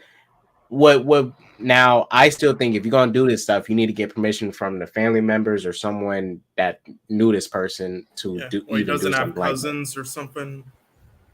I don't know. Because supposedly he doesn't have any living relatives, George Reeves. But he doesn't have anybody in charge of his estate. I don't know. I mean, at the time, I don't think you. Because he came out the 40s or something, Or 50s. Yeah, but somebody's got to be getting his residuals. Yeah, I mean, I'm sure he had like cousins who then like had children and such who are still alive. Yeah. Yeah, but I think what I think, because I think even the way they handled the cameos, mind you, it was very short. Mm-hmm. But if they had it like, what would have been disrespectful to me, what I think would have been disrespectful is if like they had a scene where Chris Reeve Superman flew in and he slipped on a banana and fell on his head like a dummy, and then they moved on to the next cameo. Now that's like, okay, that's disrespectful. But I think the way they handled the cameos, I do agree with Nerdman. They should have had more. Should have, yes, throw in a Grant Gustin, throw in your Linda Carter, like just go all out with it. But I don't think Grant Gustin, no, because he was just wrapping up his show. That's too soon. Yeah, I think that would have been good. So don't read that. Do not read that. That would have been a good way to say goodbye to him, I think. Drop for this donation. Thank you, MSK, for your $5. But for you putting Transformers Rise of the Beast over the Flash, I have to give you this. Fuck out of here, boy. Get that weak shit out of here. No. That part is facts. Just don't read the second part. Wait, you're saying you agree with you agree? Yeah, he's trolling. Yes. It's Cole. He's trolling. Now, technically, it's a mediocre film, but that's better than an awful film. So yeah. Yeah. Okay. All right. We lost Cole. He went off the deep end. Look, I don't mind Transformers: Rise of the Beast, but it's certainly not as good as The Flash. You're crazy. The Michael Keaton stuff alone is fucking worth everything. It really is. I don't know why you're laughing about it. It's fucking. I'm laughing at Tony's comment. I mean, he is after this, Keaton is the best live action Batman again. To me, he's the best live action Batman again. What did he say? K. should refund these. No. What did you say? What were you laughing that Tony said? Double barrel. Oh, that okay. Yeah, like those cameos should have done way more with those. I agree. Linda Carter, Wonder Woman, totally missed opportunity. Yes. Like, I don't know why you didn't have Linda Carter. You had Adam West in here. Dude, she's alive. They could put her in the movie. You could have put her in a suit. I want to see her fine ass in that suit. Mm-hmm. Put her in it. If you're gonna put George Reeves in it, just go all out with it at this point. Just put fucking Lewis Wilson in it. Put in the racist Japanese villain from the 40s Batman. Go ahead and do that. Might as well go all out, huh? Yeah. I thought you were gonna say Dean Cain. just put everybody in it. Like put in fucking everybody. Dude, put the Superboy from the 80s in the TV show. Yeah, put in the 30s Shazam. My thing with it was, why just show pictures of them? I didn't get that. Like, you just show them like kind of looking from their world, like. Well, again, it was a thing. It was just like, it was like literally like looking at murals and stuff like that of these universes going by and whatnot, because he was affecting it with what he was doing. So as they were they were hitting each other. They could have done a thing where like the Flashes went into their universes, like literally ran past them or something, like as they were fighting. I think that would have been cooler somehow. Yeah, that's why I did that when that's what I thought they was going to do. Like when Dark Flash and Barry fight, they was causing those splits with their Thunderbolts and the Chrono Bolt, opening up allowing the universes to come in and collide. I thought they was going to be pushing each other in different universes. Barry runs past, runs past Grant Gustin. He's doing his thing from season 1. They're like, what the fuck? Maybe they're continuing their fight in another universe. And there's all over the place fighting until they end up, back inside the Chrono Bowl. I think that would have been a very interesting thing to do. It would have been way more than what Multiverse of Madness tried to do, and it would just been a crazy ass concept in general. Yeah, for them to do that. I think that really would have elevated that third act some more. I like the third act, but it could have been elevated a little bit more with a Dark Flash and Flash fight scene. Because Ezra's performance as Dark Flash is pretty good. He was drooling and stuff and all that spit coming out of his mouth. Damn, yeah, I was surprised it was him. Actually, I was like, wow, is that actually Ezra underneath there? Yeah, it's pretty good performance. I mean, I'm not. That was Ezra. He played himself in real life already. Ezra in his true form has came about. Yeah, that was actually Ezra in the film. The other Ezra is a CGI copy. That's actually true in some cases in this film. Those faces looked wonky at times, bro, when they were standing next to each other. Oh dear. Paid for Flash tickets over buy crack for a few days. Yeah, definitely buy some Flash tickets. Go get Flash tickets, guys. But I think at this point, I think the movie's going to be on streaming within the next month. You think? Yeah, I think at this point they might as well give up. The thing is, every time I go to the cinema, there's quite a few people there. I mean, I don't know how much it takes for it to be really big, okay. My audiences are always fairly I went just this Friday and there was Nerdman. So yesterday when I went, I was shocked with the amount of people in there. So for the opening weekend day, I went Thursday to the early on the 12th to the early paid screening, the paid IMAX screening. Theater was full. It was packed. IMAX. Everybody there. It was so full. It had a smell. It had a nerdy smell, not in a good way. That shit was kind of disgusting. When I went to go watch it yesterday in IMAX, I'll be honest with you, it was not a lot of people in that theater. It was kind of quiet. It was kind of scarce. Yeah. I do think the 14th of next month is if they're gonna put it on digital soon, that'll probably be the last day, because then after that, all of the other films like Oppenheimer, I believe, are releasing, aren't they? Yeah. Even Rise and the Beast is gonna be on digital July 11. They're just throwing these movies. Mm-hmm. That's why streaming. Hate that streaming bullshit. That shit. That's why I regret 2021 and 2020, that same day streaming shit. I understand it was the COVID stuff, but damn, that stuff really did not help. It really has changed the climate of these films, because now everybody's just willing to wait for streaming, and there's really no point. It's really no point anymore. Yeah. Do you think there'd be a difference in revenue though? Maybe if they had at least for the first 2 weeks, maybe that they come out on stream, and if everybody who watches them on there, they get commercial breaks automatically and they can't skip it. I think commercials those forced commercial breaks would help. Yeah, I mean, at least for the try to get them some revenue, because that's what, for cable, it was commercials that was really the money for a lot of these networks and stuff. Yeah. It was commercials. Yeah, the Incredible Hulk returns really made that money. Well, see, part of it also, besides the laziness aspect of it, part of it is also because depending on where you are or your financial status, we are kind of in a recession, inflation, whatever it is. So to go to a movie theater, if you're a family of four or something like that, and spend $100 just to get in the door, that's kind of a little ridiculous. So when you see that compared to spending, $25, $30 to watch it at home, you'd rather do that. That just makes more money financially, because you're not even counting in the gas and the refreshments and, all that shit.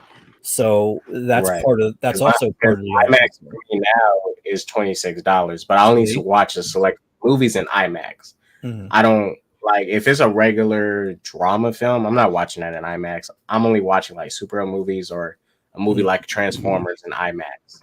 I'm not watching a regular. I'm not going to watch Barbie in IMAX. You won't be able to, because Christopher Nolan is strong arming movie theaters. him and Tom Cruise, so you're not going to be able to see Barbie in IMAX. Oh, really? I think I might watch Oppenheimer in Because Nolan's a IMAX. thug. He's a thug. I'm gonna watch this film in IMAX. Don't give him money. Stop it. Don't give him money. Why? It looks like a good film. Like, we gotta support Oppenheimer. Stop. I'll support Barbie too. Why is anybody going to see Barbie? I don't understand. I think it will actually be. I'm not saying it'll be great, but I think it will be a solid film because again, it's going for. I think it's going to be interesting. It's going for like a Lego movie thing where it's also like a satire, obviously, and it has adult humor too, and it's also just a super well-made film with who's making it, and it looks really well made. Barbie, bro. I don't give a but you said the same thing with Legos. With Legos. If the Barbie movie plays into the narrative that always been around Barbie about the whole body situation, if that movie's going to be touching upon that, then I think that's what's going to really help it with the movie. If it's just going to be like Barbie and pop culture references and stuff, then it's not really going to be much. Going to help it with the movie. No, I think it has a lot of smart humor in it. Do you think they're going to address Ken's genital problem? Oh, they will. I think they need to address like. Does he not have a cock? Really? I've never seen these toys, so they just have a. Ken has a car. Wait, Ken has a car. No, I don't think he does. Actually, now I'm thinking about it. You're right. No. I agree with WZ. We definitely need more IMAX theaters because they need to become the norm, and they need to get rid of these little screens that like are janitors' closets and shit like that. Like I'm sure Cole is down in Santa Maria or wherever the hell he is.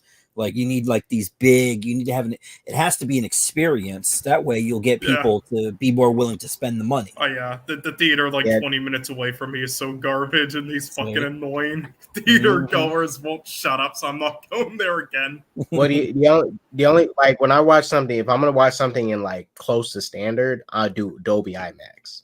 IMAX is the highest right now. It's $26, but Dolby IMAX is the only like downgrade I'll do. It's not really a downgrade. Dolby is really good, but I watched Scream 6 in Dolby. I didn't watch it in IMAX. Watched in Dolby IMAX, and it was solid. Well, I had the chance to watch that in IMAX, but Scream 5 and Scream 6, but I knew they would be mediocre, so I just watched them in regular, and I was right. No, Scream 6 was good. You didn't like Scream 6? Yeah, taking everything that made the franchise, what it is, and just giving you a bunch of gore. Boom! Wow, that will make you happy. Nah, it was good. I mean, I'm not a Scream fan like that, but a person it got me, and I was like, whoa! It didn't feel like fucking. It didn't feel like the town at all. They were both better than Spiral, that's for sure. Oh yeah, well, Spiral is just garbage. Dude. Yeah, you hate everything, man. It's it's so ridiculous. You're so one of those. I've got you down pat, bro. You're so one of those fans who's like, the original Jason movie. It's like the original Jason movie was any kind of remake or anything like that. You're just like no. I actually liked the 2008 Friday the 13th film more than the original. Sure, but like this you're lying. No, the 2008 one embraced what the franchise was trying to be, and it did it well, at least as a dumb, fun slasher film. While the original is just dull and stupid outside of like a couple great moments in the beginning. I have to agree with you on that. The first one is just about the twist. Dude. Yeah. Outside the twist, it's not really that great a movie. Yeah, I actually kind of like the third. I don't agree with you that the 2008 one's better, but I do think the first one is I enjoyed it more. I'll say I enjoyed it more than the original, but I actually kind of like the third more than the first and second out of the originals. It doesn't take away from the fact that in general you're one of those guys who's like, oh, the original, man, it's just like, it can't be touched. I'm not like that at all. It's not my fault that That's just happens to be the case most of the time, but I'm not like that at all. Scream was fine. It was a perfectly good. It was one of the better Scream movies, actually. Yeah, it was perfectly generic and watchable. Yeah, nothing special though. So was the first one, dude. The first Scream was just generic. The first and Scream was excellent. At first one was something special. I don't know. At first one was something special.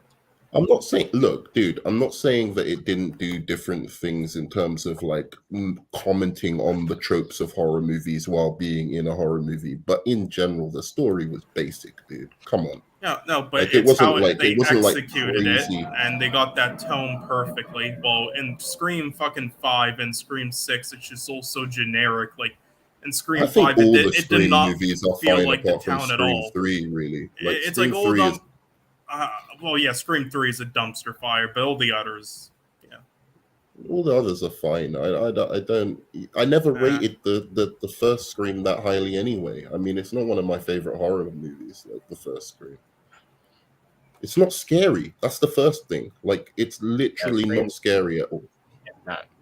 And that's kind of what I look for in a horror movie. Like, it's fun to, like, you know, comment on all the tropes and everything like that, but like, you're not fucking scary, you know? Well, what I will say, I mean, it wasn't trying to be scary, but it was trying to be a little intense and then comedic, and I think it executed it being a little intense, right? Because there were so many moments where you didn't expect characters to die at certain points because you thought that they were far away from him, like, and just baffled you, and they did it properly and not in like a stupid way. Like, that's unrealistic.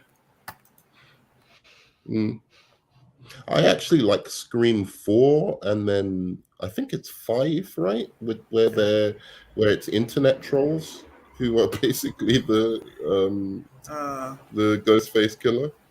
Is that the one? Scream 5 with the Scream 5 is the one where it's tries to be way too self-aware, and it's just cringe and it's just generic, and it doesn't even feel like the town at all. You and your generic. Can you actually say a criticism? Can you break down what is wrong with it? Like, is there something wrong with the plot? Is there something wrong with, like? They handled the characters poorly. Generic? All the new characters, it's like they handled the characters poorly. Yeah, How did they handle the characters poorly? They handled all the original characters like they acted nothing like their original selves. Let's see, all the new characters, some of them were good, others served no purpose, which was fine because it's a Scream film. There are some characters that don't serve as much of a purpose, but the thing that I didn't like about it was they had some of them like have a lot of screen time and in these like special roles, and they tried to make them seem like they're characters that like bring something special to the group as the original Scream did. But the problem is nothing that they did is different from what the rest of them did. They said and brought the same exact shit, so it's like there's no purpose. It was all just stupid and weird. Like the one girl was just dumb. The one girl who's supposed to be like what's his name? The one who died, Randy, in the second one. It's like I got what they're. I'm with I'm all for that, but the problem was all the characters acted like her, so it was dumb. They didn't do that well. It's a bit too much to get into, but I didn't like the cinematography at all. It made the whole town and the area feel. It made it all feel bland. It didn't. The cinematography in the other 4 made it feel like what's the town name again? You see when you look at films, I really don't, because you're talking about the cinematography of Scream 5. It's like it made it feel like Westboro and made it feel like you're there, but in Scream 5 it didn't feel like Woodsboro. Sorry, I said Westboro. Sorry, Woodsboro, whatever. It didn't. In Scream 5, it didn't make it feel like it at all. It just felt like another generic town. At least in the other 4, I felt like that. Like in this one, no, they did a poor job at that, and with the lighting. And there were some cool scares. Each to their own, man. But like, I think you need to like take a step back and just like try and enjoy movies. Like, I'm not being funny or anything. Like, no, but you don't. I think you go in with this hypercritical mentality of these films, and it's just like I go in there and I enjoy them, but afterwards I still critique them. And there's many films that I enjoy and many films I love. You just don't know about them because I know. You're not jaded fanboy. I know that much. I'm not saying you're jaded fanboy, but you are like jaded like the Flash. You are a little trigger happy with that overrated classification, man. Like you drop overrated like on a dime, man. Like for most of these movies, and it's just like, I don't know, man. It's a Scream movie. What are you expecting? Like fucking Scorsese or some shit? No, I expected a good film, and I got a mediocre cringe film. Dude, fucking Scream 1 is not fucking, It's a great film. It's not Chekhov, bruv. You know what I'm saying? Scream 1 is just... Scary Movie is a better Scream movie than Scream 1. That's bullshit. It's complete. It's facts. Hold up.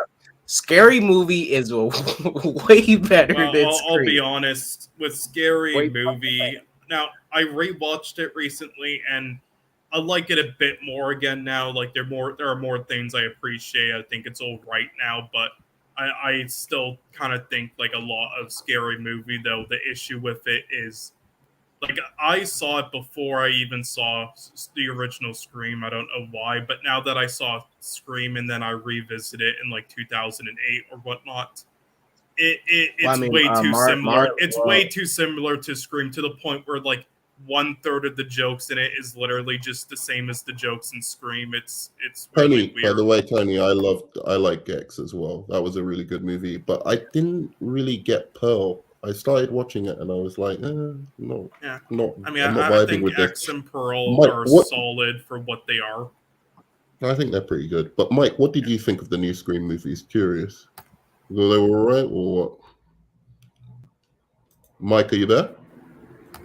You stepped away? I'm on the cusp of sleep. Yeah, I'm here. Oh, yeah. What did you make of the new Scream movies? I liked one, and that was about it. Oh, the Scream 5. Yeah, it was meh. Not the latest one. You didn't like the latest one, basically. Yeah, and they were a little too harsh for me. A little too violent. Oh, like there was a meanness. There was a, like, I mean, the other movies, they were horror movies and people are getting killed, but it was like they weren't angry. Like these two seemed to be like excessively angry. Yeah, because they lost a lot of what made Scream, special, and the tone of it and the heart of it. So then they just substitute it with gore and violence for all the millennials and Gen Zs, and they fell for it. I'll tell you what I'm not interested in the new Scream movies. And it's not like, it doesn't bother me because it's fine, whatever. Like, but the two main characters, these two girls or whatever, and how they're the daughter of what's his name, and it's Billy, and she's Billy got Lewis. a killer inside her and all of this bullshit. I'm like, dude, whatever, man. Just kill somebody or whatever. Like their storyline. I kind of don't want to see whatever arc they're trying to build with those two. Yeah, I mean, they just handled it poorly. It was fine. I just want to see the arc. Yeah. I can't take it serious. It's like, I hate when they do that. Like, oh, he's the daughter of her killer, so she must be a killer herself. It's like, that's not really how that's it like works. a Zack Snyder idea. Because she has no reason in the movie. Well, I mean, she has no reason to like take part in that unless she's like a really, really bad person. But she's not. She's, Yeah. I hope hopefully the arc gets abandoned and they just forget about it and just do something else with it. But I don't want to see that arc with those two characters. Because it doesn't make any sense. What do you think is going to happen? Because I didn't get it. She picks up the ghost face mask at the end or something. I honestly don't know because with them setting it up, the only twist I can see is the older sister starts to become crazy and embrace her and do what her dad did. That's the only thing I can see that can happen, and her little sister has to like stop her big sister. Right. Sounds stupid. That's all I can do. Well, what you can do because that's what they're setting up. They're setting up her sister taking it up. That's why when she went to the in the third act, when she's in the room and she grabs the knife and she's talking to her dad through whatever weird mental stuff. That's the only thing I can assume that they'll do. Look, I'll tell you what I do agree with you on, Cole. I think the golden age of like movies in Hollywood and original content and all of that kind of stuff is well and truly gone. I do love movies, and I know kind of how hard they are to make, so I kind of give people a bit of a leeway with films, especially if you've got to get it in under 2 hours or just over 2 hours or whatever. But like, they're just not making films like they were in the 90s, for instance. Like, there was just this one banger after another, and I don't really see that anymore. And it's a little bit that aspect to it I get, like all of this just rebooting stuff and superhero movies and fucking toy commercial movies and all of that shit. It's like, where are the real movies? Like, I mean, have you seen many from this year yet? Yeah. I mean, I like, like you, I like a lot of what A24 does and stuff like that. I like some foreign movies as well. But, well, Nerdman, because this factor I'll throw into it. Compared to, and I'd say even the last time I really seen this was the early 2000s, but these studios now don't want to take like even a risk, because with the amount of money they throw into these movies, because they themselves are putting too much money into it, and then they're not taking any risk doing any like really, not say new franchises, but just like anything different. I just think, they're not looking for the new Scorsese, they're not looking for the new Spielberg, and that's the sad thing about it. It's like, you get the new Spielberg or Woody Allen and you get him on an MCU movie, it's like they're not even treating some of them right. It's like Charlie Kaufman can barely even get enough money for his films, even though he's made like amazing film after amazing film. That's why with A24, I'm kind of glad to see some of the movies are dropping. I'm not a fanboy of it like Cole, but I do like there's some A24 projects I did like the what's that, mid-90s. Oh, that was good. What's that movie where the freaking the Green Knight, right? Yeah. I like that. And then the thing with the freak, I'm forgetting a lot of names, but there's some films that came out from them that I know you said you liked Lamb, right? Yes, I like Lamb. Yeah. Lamb should have been, Freak A24. They should have put that in thousands of theaters. That movie deserved to be. Nah, that wouldn't have like general audiences. Wouldn't under. I like Lamb. No, I like Lamb, but I do think Pig was a better version of it. But that was something was so different and interesting. I think the language barrier would have been kind of off for some people. But wow, that was a concept. Stuff like that. Yeah, you're not. Again, I'm not a huge okay. Jokes aside, like with this gimmick and such. I'm not a huge fanboy of any A24s. I mean, they just happen to make a lot of movies that hit though, and they make some that don't. But the reason why I respect them is because you're not going to get movies like that, made anywhere else. Really, it's like A24 is pretty much the only one who's going to let directors make films like Lamb, and because they know how to utilize their budgets.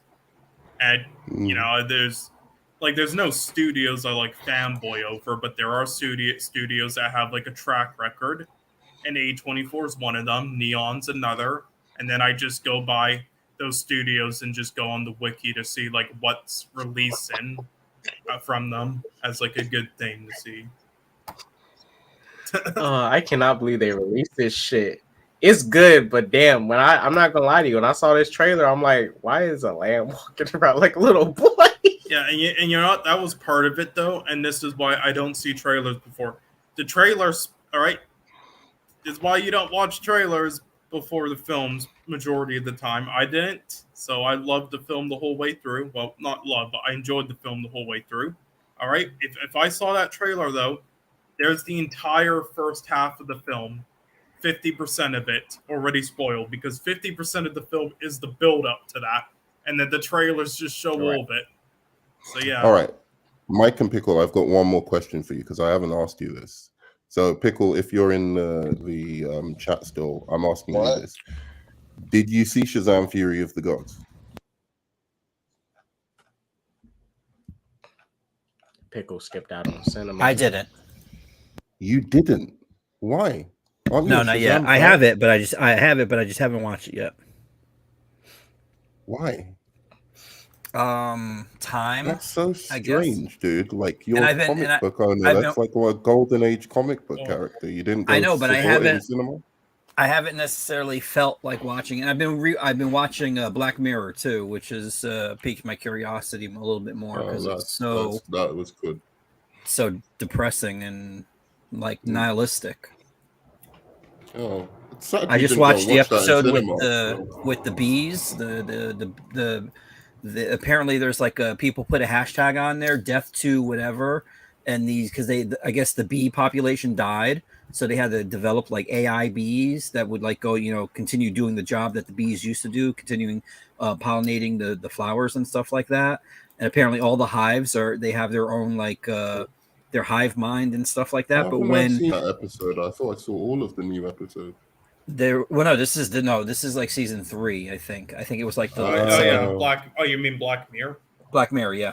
Oh yeah, that was a good episode. I mean, it was pretty much all of them are. Yeah. I mean, until we get to like season 5 or whatever it was with those 3 episodes in it. Yeah, I don't remember season 5, but like definitely there's only like 3 episodes and it was a disaster. Season 6 was all right. I mean, it wasn't great. It wasn't like the old seasons, but it was. I haven't seen it yet, but hoping it's all right at least after what the season. Best one was the best one was that Prime Minister fucking a pig, dude. Yeah, that was the first, wasn't it? It was hilarious, dude. It was such a good twist as well. I mean, God, there's so many to choose from. I mean, there's so many amazing ones. Fucking one with the twist. What was the episode again? God, what was it called again? Let me see. Shut Up and Dance, I believe it was called. Do you remember that one? It was like season 3, episode 3. Oh, I don't remember it, but yeah. Oh, it's the one where like the guy gets a like a phone like message thing and like from some guy making him like do things around that one kid. Oh, dude, that was crazy. Oh yeah, and the twist at the end, like yeah, like you don't remember, where it's like he's forced to do things from like this hacker Nerdman who like caught him like jerking off and is now forced to like do things. But wait, okay. If you guys have any intention on watching Black Mirror season 3, I mean, it's been out since 2016 or whatever. I'm going to spoil the end of that B episode.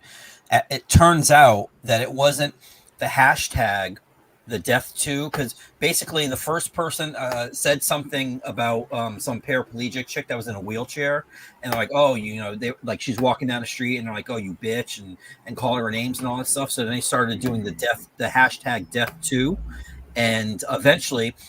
Basically what there was some hacker out there who had been able to take control of the bees, and whomever had the most hashtags with their name, like death to, like say death to whatever her name was, Joy or something like that, the bees would kill her by 5 o'clock that day, or whoever it was. So at the end, it turns out that the hacker wasn't really trying to target the people, because the second person that died was like some rapper, because you know how like they get like a TikToker or a little kid who's dancing like the famous R&B or rap person or whatever, and they have him on a show and they show the little kid dancing, and the rapper's like, oh, he can't dance for shit, he looks like a fairy too or something like that, he's insulting the little kid, and the little kid's backstage waiting to come out. So and then they do the death to the hashtag. So basically it's all about people getting on social media and complaining about people and saying outrageous things like, oh, you should die, or, you're a fucking bitch, or whatever the case is, like being the worst person you could possibly be. So it turned out what happened was the hacker wasn't really targeting those people, the ones that were being truly awful in public. He was targeting the people that were saying those things. So every person that did a hashtag death to, the bees eventually targeted. It was like what, 250,000 people that it killed. It was a really good episode though. And if you see that, it might make you think about saying half of the toxic shit you say on Twitter. Because if something like that is possible or something like that can happen, I mean, that would can you imagine how many people wouldn't be around anymore? Oh, yeah, more like 250 million. Even like a billion. Like, Jesus Christ, how many? It was, that was the end game right there. And he waited until it was like peak popularity where everybody figured out it worked, and then all like the influencers got on board, like make sure filming their YouTube videos, like make sure to use the hashtag and vote, and and everybody was like voting next for like politicians they hated. Yes, you should really watch the episode. And for all you MCU fans out there, Wong was in the episode too. Yeah, I can't remember that episode, but I do remember watching it and liking it. But I just I don't remember the details of it. It's just a good show. Yeah, and you're right. I mean, if you're comparing that to Shazam too, then yes, of course, you probably shouldn't be watching that. But I just know you as an actual. I think you were a Captain Marvel fan or whatever. But I just thought you'd probably like the movie, so that's why I was asking. Well, I did like the first one. I just I haven't had a chance to watch it yet. Yeah. Do you mind spoilers? I do. I don't want to know. Okay. I don't know no spoilers, but yeah. Outside of who shows up at the end. Yeah, no. It was just one thing that I thought you'd think was pretty cute. Yeah, that definitely. I'm sure he'll like it more than the Flash, hopefully, because it was really good, and there's something that he'll definitely really love in it. But yeah, I won't say anything. Yeah. I will check it out though.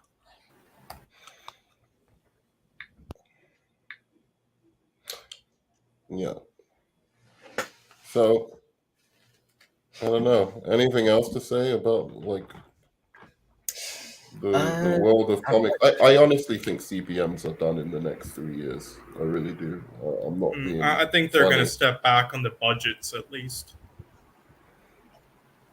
Yeah, if anything, they'll do that. They're just gonna dial back on budgets, no more than that, because this writer's strike is about to is going to give them time to do something like the Blade movie and go like, hey, are we going to decide to dial this budget back, or do we really want to put $200 million into a Blade movie? Because you don't need that much money for a Blade movie. I mean, Wesley Snipes' Blade film didn't make billions of dollars, but for the budget and the money they made back for Blade 1, it was really good. It was an unexpected box office return for that movie. I'll say though, like when people say comic book movies, like I think they're about done soon. It's like I don't really get that. I'm actually thinking it'll like almost completely die off, like like as if comic book movies haven't been being made since like 1930 to now. Like they'll still always be here. Right. I just think this age of the it being such a popular genre, I think it's about, unless they do something really drastic to shake things up, I don't see it, man. I really don't see it. I don't think there's as much interest in the direction of the MCU anymore, and I think that's filtering down to the other comic book movie makers, because it's kind of like the only analogy I can think of is wrestling, right? Where WWE is doing really well, and all the other wrestling shows will be doing like a little bit better, right? And when WWE is shit, like nobody's watching the other wrestling shows. So it's like, I don't know. I mean, Across the Spider-Verse did really good money, so that's something. But it's not doing as much as like Mario, and that movie shit, according to a lot of people. So Yeah. How is Across According the to people Spider-Verse? who went into But that's what I'm saying. expecting I'd still be shocked if Across the Spider-Verse does not hit $1 billion. I'm I not don't think saying it it's will. it's not bad if it doesn't. This movie already made way more than its first, and it's gonna make more than its first. But I'm kind of It's a little already at shocked it doesn't make 500 $1 billion. million, but I don't see how it can make $1 billion. Like Right. with what's the Tom Cruise movies coming out? This new Mission Nolan Impossible. movies coming out. What else is coming out? There's like a few things like coming out soon. It's not going to make as much. Blue Beetle's in August. Yeah. Well, Blue Beetle's not. Don't want Blue Beetle. I mean, it's not really much in the next couple of months. I mean, just Oppenheimer next month. Yeah. But people. I'm sorry. Go. But they're not saying. I think Oppenheimer's gonna make some money, but people would rather watch a Spider-Man Across the Spider-Verse more than an Oppenheimer. Mm-hmm. No, but Oppenheimer and the Tom Cruise movie are coming out. Yeah. And that's a part one. He's made a really massive deal. I don't know if you saw the trailers for that shit. Yeah, I saw it. Part one. It's crazy. Like he's doing the stunt and he's making the marketing for that has been like fucking crazy. So I think, I saw that the premiere. They just did the premiere recently, so it must be coming out in the next few weeks. So I don't know, man. I hope Across the Spider-Verse does do that kind of money because it deserves it, but I don't see it. Mission Impossible, I think, is going to do more numbers than Oppenheimer. I think Oppenheimer might do 200 million more than Tenet. I think like sell between the cool 500, 600 million. Yeah, I mean it might. I mean, unless if Einstein doesn't make his cameo, then it's not gonna do $1 billion. Yeah. What style of films do you think are going to be more popular again if comic book movies like aren't at the top anymore soon? Like, would you say just go back to like sci-fi action? I have this funny feeling a new technology is going to come out and like cinemas are just not going to be like the thing. Like, because I'm thinking VR technology, once they match that with like proper like entertainment kind of things, like and they make it affordable for most people to buy, like those VR sets and stuff like that, I think that's going to really take over. And I'm sure superhero things can survive within that, but I'm just not sure like these movies. And I know you're probably thinking, oh, that's really way far off in the future and whatever, but I don't know. Anyway, I don't know. Yeah. As for what genre I think is going to take over, I'm not sure. I think it just might go back to sci-fi action, but yeah. Superboy has to come in and Nolan Batman movies are garbage. Okay, this man. This right here is the only way to shake up cinemas and really do something different and get butts in the seats. That's what we need.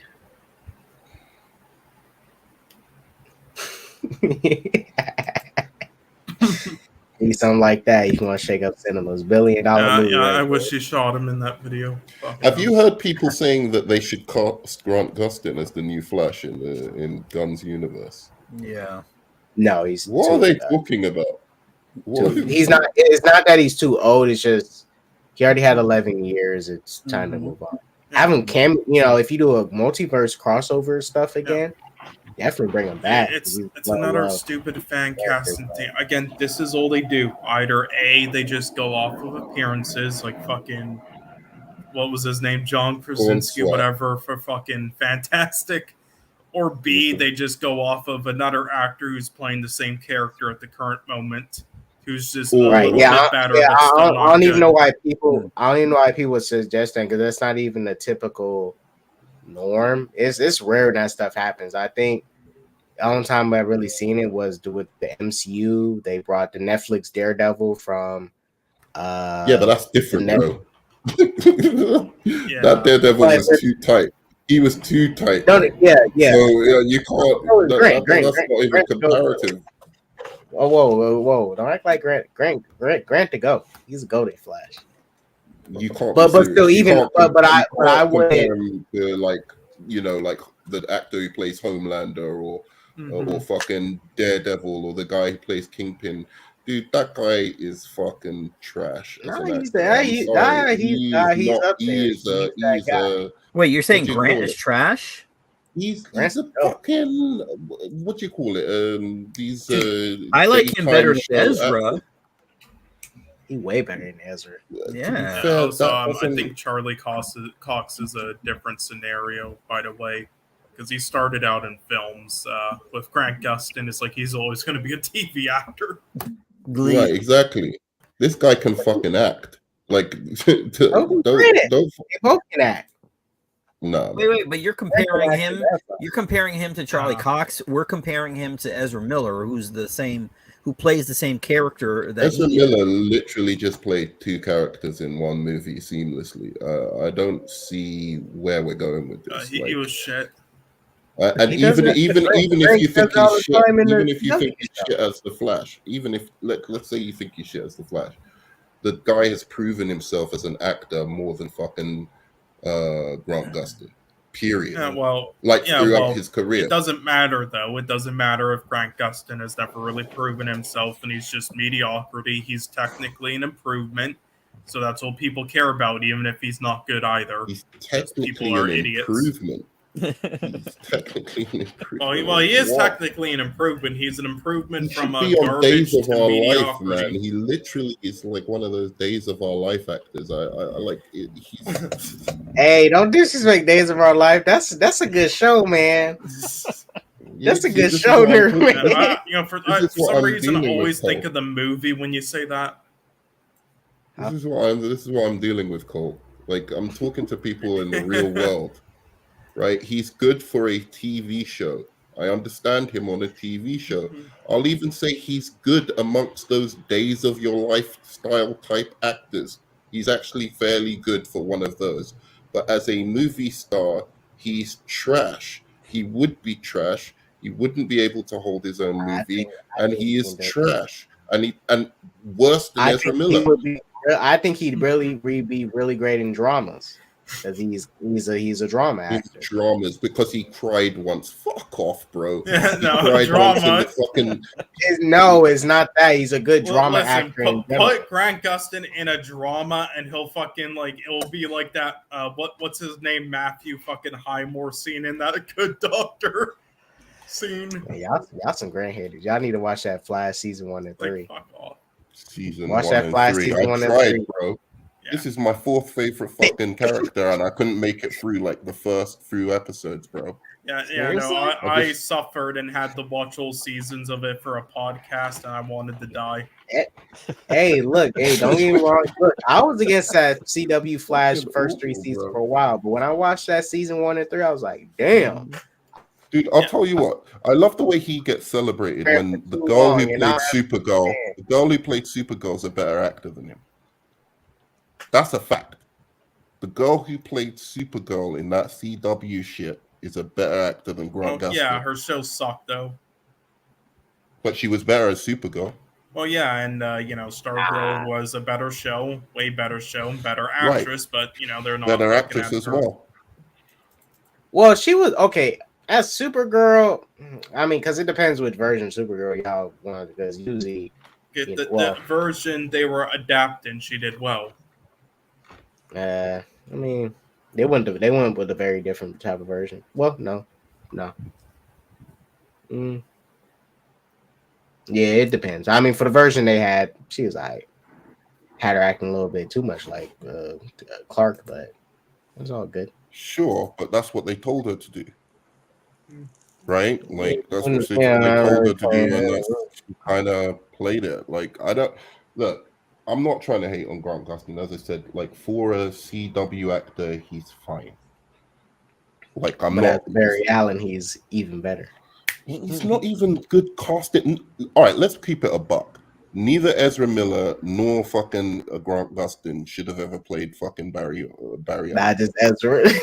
Just Ezra. Even from an appearance level, on an appearance fucking tip, then they look nothing like the fucking comic character. Grant looks more like Barry than Like Ezra. what? And Like Ezra what? does, Like yeah. a blonde, Grant like a looks way blonde more fucking like Barry blue-eyed than dude. Like a blonde, blue-eyed fucking dude. Well, look for one. What are we talking about here? Let's go off of the hair because look at the way Ezra Barry just even dresses. The hair down like he's an emo boy and stuff, like little What? bangs and stuff. Like look, all right. Let's look at. I'll bring up my fucking let's look fucking Barry Allen from the comics. I'm gonna show you because I'm this telling is you, bullshit. Grant got that. You Grant look got like that. him. Barry look good. Look, let me show you. Let me bring it up. Let's compare Grant Gustin, Barry Allen to comic Barry Allen. Now they don't look exactly. They don't have the same hair color, but do a comparison. Who would I cast as the Flash? Ooh, that's an interesting question. All right. So yeah, they look super alike, dude. Super alike. Really, let me show it's like looking in a fucking mirror, dude. All right. So this is Grant Gustin. I mean, this is Barry Allen. Typical Barry Allen. Now this picture right here looks more like Barry Allen, minus the blonde hair. This looks like more Barry Allen more than emo looking guy. Yeah. Hey, can but we Ezra has has the better physical body though. He has the better fit body for a Flash. I give him that. He has a better fit body for a Flash. But yeah, Grant looks more like a Barry. He looks more like a Barry, down to look.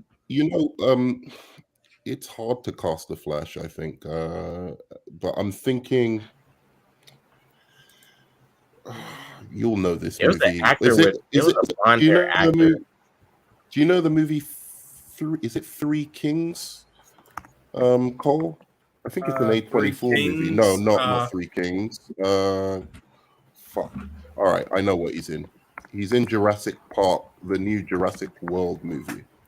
But he's actually a pretty good actor. Nick Robinson. Okay, yeah. We said I think the same thing. Yeah, Nick Robinson. Maybe Nick Robinson. Yeah,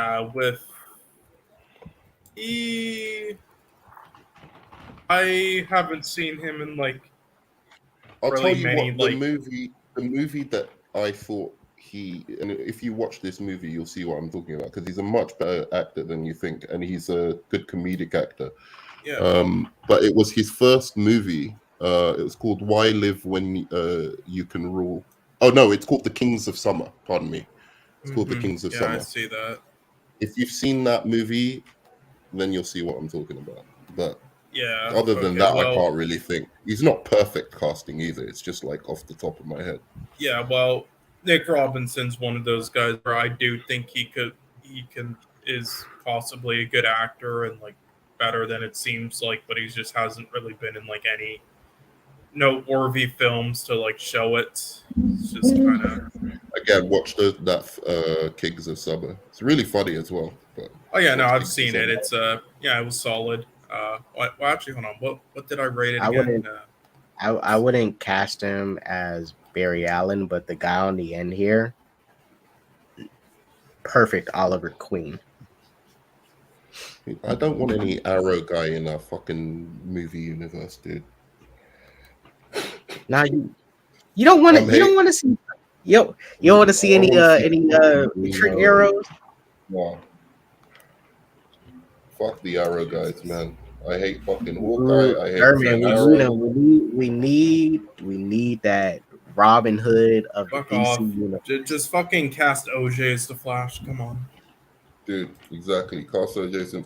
Look, dude, I'm so tired of these characters that the MCU have made fashionable. Like, fucking just stupid Z-listers and shit. I'm so tired of them. Ant-Man, fucking Captain Marvel, all of these guys. Like, just get out of here. I want to see the main Justice League. That's all I'm interested in. Really. That's why we gotta. That's why we gotta make sure we got. Fucking Captain Atom and shit. I'm glad they killed Quicksilver. Right away. That was really nice. I am kind of. I mean, that's what makes me fatigued with these superhero movies, because it's like some of these characters don't deserve movies. Like, I wouldn't mind Green Arrow if anything, he pops up in a stupid Justice League movie, but it's like he's got fucking arrows, dude. What's he gonna do? I hate it. I hate the plot armor you have to use to make those characters make sense and like fighting Darkseid. It's like, what is he doing there? I have to suspend my disbelief. Anti-Omega arrows. Exactly. I have to suspend my disbelief enough with Batman, but I'm at least tolerant because Batman's cool. I'm not gonna. It's just so silly, man. I don't get it.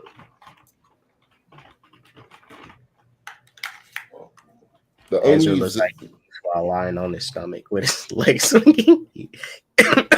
He probably does. He probably does, Tony. Yo, Cole, I've got to say one thing though, and you're gonna actually like this. Ezra's running looked trash in the Flash movie. It looked worse than Zack Snyder's Justice League. Because he can't run properly. He's like Jaden Smith. No, well, that's why in the third act, if you notice in the third act, he was running normal. In the third act, he was just like running perfect. And you remember that scene when he was running and he took off his gloves and tried to do the charge up the lightning? Yeah, he was running like literally when he was running like this. I was like, perfect. That looks amazing. He looks awesome. Just keep doing this forever, and I will accept you. It was literally perfect in the third act. Literally perfect running in the third act. Even the joke they did to show how the running looked. I'm telling people, like, it's a lot of stuff is exaggerated in comic book movies, but you don't need to exaggerate every single thing. Like, if you're playing Batman, you don't need to exaggerate the cool, dark, mysterious walk. You don't need to. Here I'm Batman. You just keep it cool. Do the Bat voice like Nick. What's his name? Christian Bale. Right.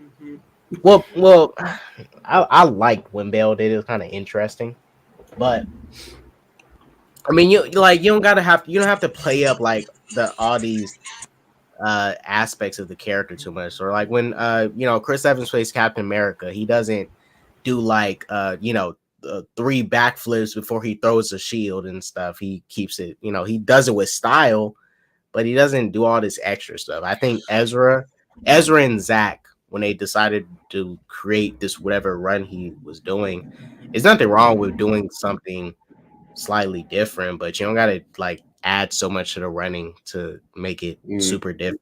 Just have him run normal, put some cool effects around his abilities, because we want to see from. But the best parts I think of Flash was like showing his agility when he's in the Speed Force and stuff. Like when he's saving the babies and he's using his agility and stuff, and he's hopping around, or when the Young Barry and him are fighting and they're doing the wrestling moves on the Kryptonians and stuff, like that type of stuff. That's the stuff that you play up. You start exaggerating, doing crazy stuff with. Keep the running simple. Just make the effects around it look really dope. Well, Paul will be happy to know that they went with the yellow lightning. Since that was such a big issue for him, I was like, I wish it was the permanent yellow lightning, but they did it. Well, yeah. And he gave it to us. He didn't give it to us in the traditional way, but they gave it to us.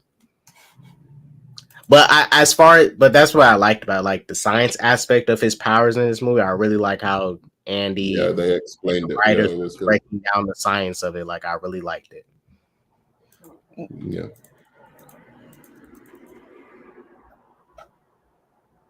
No, I agree. That was one of the things I did enjoy about it. Like because that's what you want to see in a Flash movie. You want to see him like kind of like basically all he has is super speed, but because he's like got a scientific mind, he knows how to use that super speed to do like all these different things. So that's, you know, that was cool to see. But yeah, I don't know. It's just gone out with a whimper, hasn't it? Really, DC Universe. I don't know. It will be interesting to see like 5 years from now, like what's going on with it. I'm making the prediction now that they're gonna have to stop making these movies because they're gonna go broke. That's just the way the cookie crumbles, man. It's like I don't know where. Like I know where it went wrong. It was Man of Steel. Man of Steel. It went wrong because they created a fan base with that movie, but half the fan base didn't like it, and that was the problem. As soon as they did that, where you have it was it's followed through all of the movies now. And the director they picked too, because Zack Snyder is that type of person that can create a cult, following of people. He is that type of director. Not a lot of directors or people in general can do that, but he did. But he has that power, and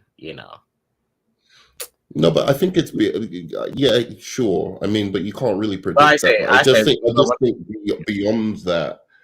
The fact is, like, whether you like Man of Steel, you don't like Man of Steel, whatever it is, the fact it divided fans from the very, very jump was the issue. And yeah, it's just like when you come out like that and you create a fan base who are rabid for that particular content, what you have to do is just keep on with it. They should have just ignored all the people who were saying that's not Superman and blah blah blah, and just gone with that version since people liked it. And maybe, I know you probably disagree with me on that, but I'm against it. I wouldn't have liked it, but I mean, you remember when I said bro, it's like you've created your fan base, you need to just cater to them. Well, you remember when I said for Man of Steel, like, even though I had issues with a lot of stuff in it, as a start, I thought it was okay. As a start, I think, okay, this is an okay point. Now, where are you going to elevate from here? They never really elevated. That's the thing. No, like, they made it. Yeah. I think they could have totally elevated from where they was at. Yes, I would have some issues with the origin of how Superman came to be, but you can definitely elevate off of this and make him even better. And help progress his character. But BVS came out and that was just another. That was a Batman fanboy like film. If you're a Batman fanboy, that's your movie. Shoot. If you're a Superman fan, I'm sorry, that's not a Superman fan film. In the head after like right. Movie, You see Batman beating the shit out of Superman. Superman not even having one of the best action scenes in the movie. Batman has all the best action scenes in the movie, and same thing for Wonder Woman. Superman has moments, but like he doesn't have the best action scene in the movie. Batman does. Batman has all the best action scenes. But again, this is the thing with me, like. I don't think it shouldn't be about me personally and what I like and what, if you're trying to make money in these movies, once you create your own fan base, you need to cater to them. That's it. It's just that simple. Otherwise, this is what happens. I mean, you try and do a 180, change the vibe of the movies that you're doing, make it funnier and lighter and goofier and more like the Marvel movies, and this is what happens. The fan base you had that were into all of this dark, depressing, slit your wrist versions of the DC characters have just fucking gone. If nobody going to see their movies because the MCU fans aren't turning up. All the MCU fans who were like, oh, the DC is so dark and depressing. Where are you with all these light, fun, family-friendly, fun for all the family from the movies that they're bringing out? They're nowhere to be seen. So yeah. So some fans just got out of the earliest screenings for that Indiana Jones film now, and they're all calling it a fucking shit show. yeah, probably because a woman's starring in it. Probably because it looks like shit, Nerdman. And a woman starring in it. Well, yeah, an annoying woman though who can't act outside of one TV show. Sure, but she's a woman. That's enough. That's literally enough. Yeah. Well, I mean, yeah, for the quarter and an Oldham, yeah, it's enough. It's fucking enough, dude. So hold on, K-Dots, I got a clip I want to send you on Twitter. I'm sure they're gonna go, oh, she's a Mary Sue. She didn't have to like go to college or some shit to become a professor. She just got there because she has a vagina. I don't know what the fuck they talk about. It's so weird how they get outraged by all this shit. Like, it's just a shit movie, you know. Like, they get outraged by the Little Mermaid. I'm like, where did these Little Mermaid fanboys come from?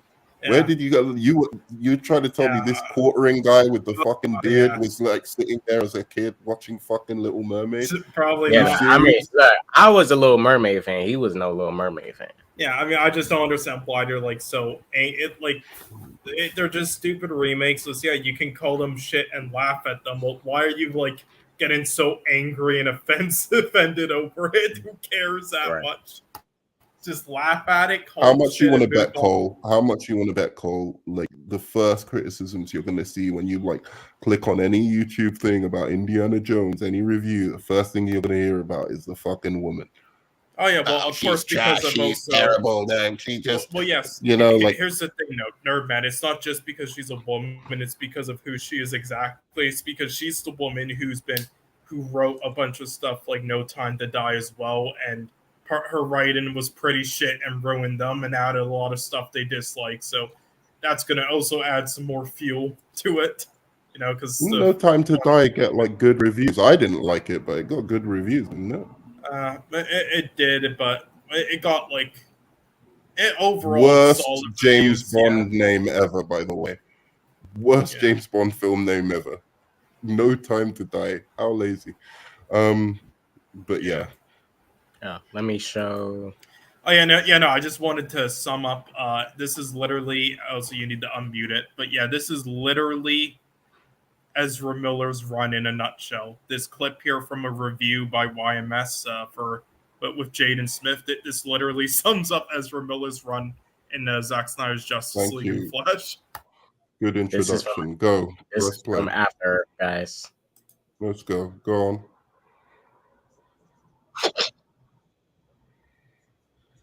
Why is it muted? K-Dots, it's muted. K-Dots, it's muted. Oh well. K-Dots can't hear us. I think you muted us. Huh? It's muted for us. K-Dots. Oh, shit. I don't know. I think he kind of runs better, to be honest. Yeah, I mean, based off this, I think Jaden Smith is a better runner than Ezra. Yeah, no, look how goofy his fucking shitty ass running is. So it's the same ass running though. His arms are up. And no, Ezra runs like this. I posted the clip in the private chat on StreamYard if you want to watch it with audio, Nerdman. But nonetheless, that's literally his fucking running. It's his. I mean, Jaden's run isn't that bad. I thought it was gonna be worse. I mean, he's kind of No, it's goofy. Right? No, it's literally the opposite of how you properly run. It's like up in your face and stuff. And then in the video, it like exposes him where they show a clip of an actual instructor saying like, once you reach that angle, you know, you're like your arms, your hands up in your face. No, you run out of old steam. You can't do that. You're see a lot of people run like that, and they're just fucking idiots. You're supposed to run on the side here. I'm saying Jaden Smith's fucking running. I always bring it up because it's hilarious. Because that's literally what Ezra Miller runs like as well. A little different, but they both run fucking goofy like that. The proper way to run is just like Usain Bolt. Run like him, and you'll be fine. Sure. God. So, I understand that, it was trying to be a little comic accurate to an extent with some, like, images and such with what they were trying to do, but, they still did a poor job, and, not everything needs to be 100% comic. I love how that's literally the one. In the third act, Ezra, like, both the Flashes running was, like, literally perfect. It's literally what I, like, the just normal stuff on DC. Young Barry had the best running. Yeah, now that's how you run properly. Run like you don't run like you're fucking like Jaden Smith. That's how you fucking fast as shit. Christ. Gosh, I never really. I need to watch him run more. He was fast as shit. These slow ass motherfuckers. Yeah, like that.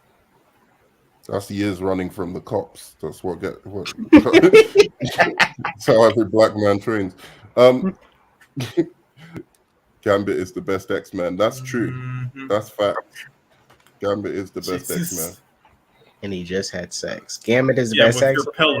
Yeah, best X-Man. I'm no X-Men guy, but I will say, well, I'm gonna go off the TV show, X-Men Evolution. I gotta give it to Nightcrawler. Compelling character. Shut the fuck up, man. Really Nightcrawler was dope in X-Men Evolution. Most overrated piece of shit I've ever seen in my life, man. Everyone wanking off over the opening of X-Men 2. I was just like, hey, that's not even my favorite Nightcrawler adaptation. That one's all right. This is my favorite. The best action in the whole fucking movie, and it ain't even that good. It's like really like. I mean, I thought Wolverine in the Mansion was a better action than that. Nah, Wolverine is trash as well, dude. I really like the character, who's supposed to be immune to everything, but then dies. I really like that character. Oh, you mean Darwin? I couldn't stop laughing at that. Like, what the fuck are they thinking? He actually visualized the mutants' powers the best. That director, though. What's his name? Matthew Vaughn. Like, out of all of the X-Men movies, I love the way he actually visualized, like, especially what's his name? The leader of the evil guys. I can't remember his name. Shit. Yeah, hey Nerdman, if Matthew Vaughn wasn't trying to like pitch the story concept of a Superman movie, he'd do a perfect one. No, I know. Yeah. He should have been the director. Right. If he just directing, we would have got could have got a really good Superman film out of that. His story concept for a Superman movie sucked, but his directing style, he can direct. Yeah, like if he just sticks to directing, when he starts screenwriting, that's why the second Kingsman sucked. That's why some other later films sucked. He's doing a kick-ass reboot. Did you hear what his story pitch was for Matthew Vaughn? Matthew Vaughn's story pitch so bad. What was it? It was so. Correct me if I'm wrong, Nerdman, but I think he wanted to have Clark grow up on Krypton, and then go to Earth when he's older, and then be like a hero of Earth at that point. I think you're right as well. And I think, if I'm correct, he wanted the first movie to just be Clark on Krypton. And like growing up on Krypton, and then the second movie he comes to Earth, and he wanted to do a beginning from a brand epic Superman. No, listen, that's a fantastic idea. Let's remove anything interesting about his character, and the interesting origin part of his character. Let's just make him a bland character who just randomly comes to Earth, like, "Hello, I'm your savior." Yeah, that's a fantastic idea. I don't even know how you introduce Superman. If you did that concept, you started Superman on Krypton, he grows up, he's like somewhat fully grown, and you make him Superman in that same movie. I don't know how you. Then you just make him Omni-Man. Because at that point he'd only become Superman at like the end of the trilogy, because he wouldn't realize until he gets to Earth that he needs to be Superman. Protect the world's dumbest idea. I don't know how these directors think of this shit. It's like If it ain't broke, don't It's like fix he it, bro. never read a Superman comic. No, but apparently he's a big fan of the Chris Reeves movies.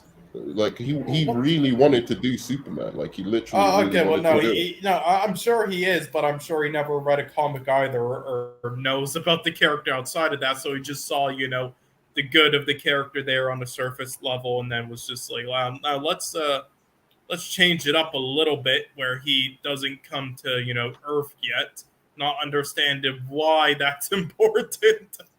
Right, exactly. It's so weird. Like I don't get these directors, but I do think you're right though. I think Gunn's script with Matthew Vaughn directing would probably be a better idea. Honestly, I agree with that. Because even it's crazy, but James Gunn's script of this movie with Zack Snyder directing, I mean, I'd take that. I'm not saying James Gunn cannot direct it. He can direct, but I prefer to have another director. But he's not bad with his scripts. He can. It depends too. It's not like James Gunn hasn't directed really well before. Like he hasn't had many moments. He has had many amazing directing moments. It's not consistently amazing ever, but it's always I totally hell. I'll take Peter Jackson directing this over James Gunn.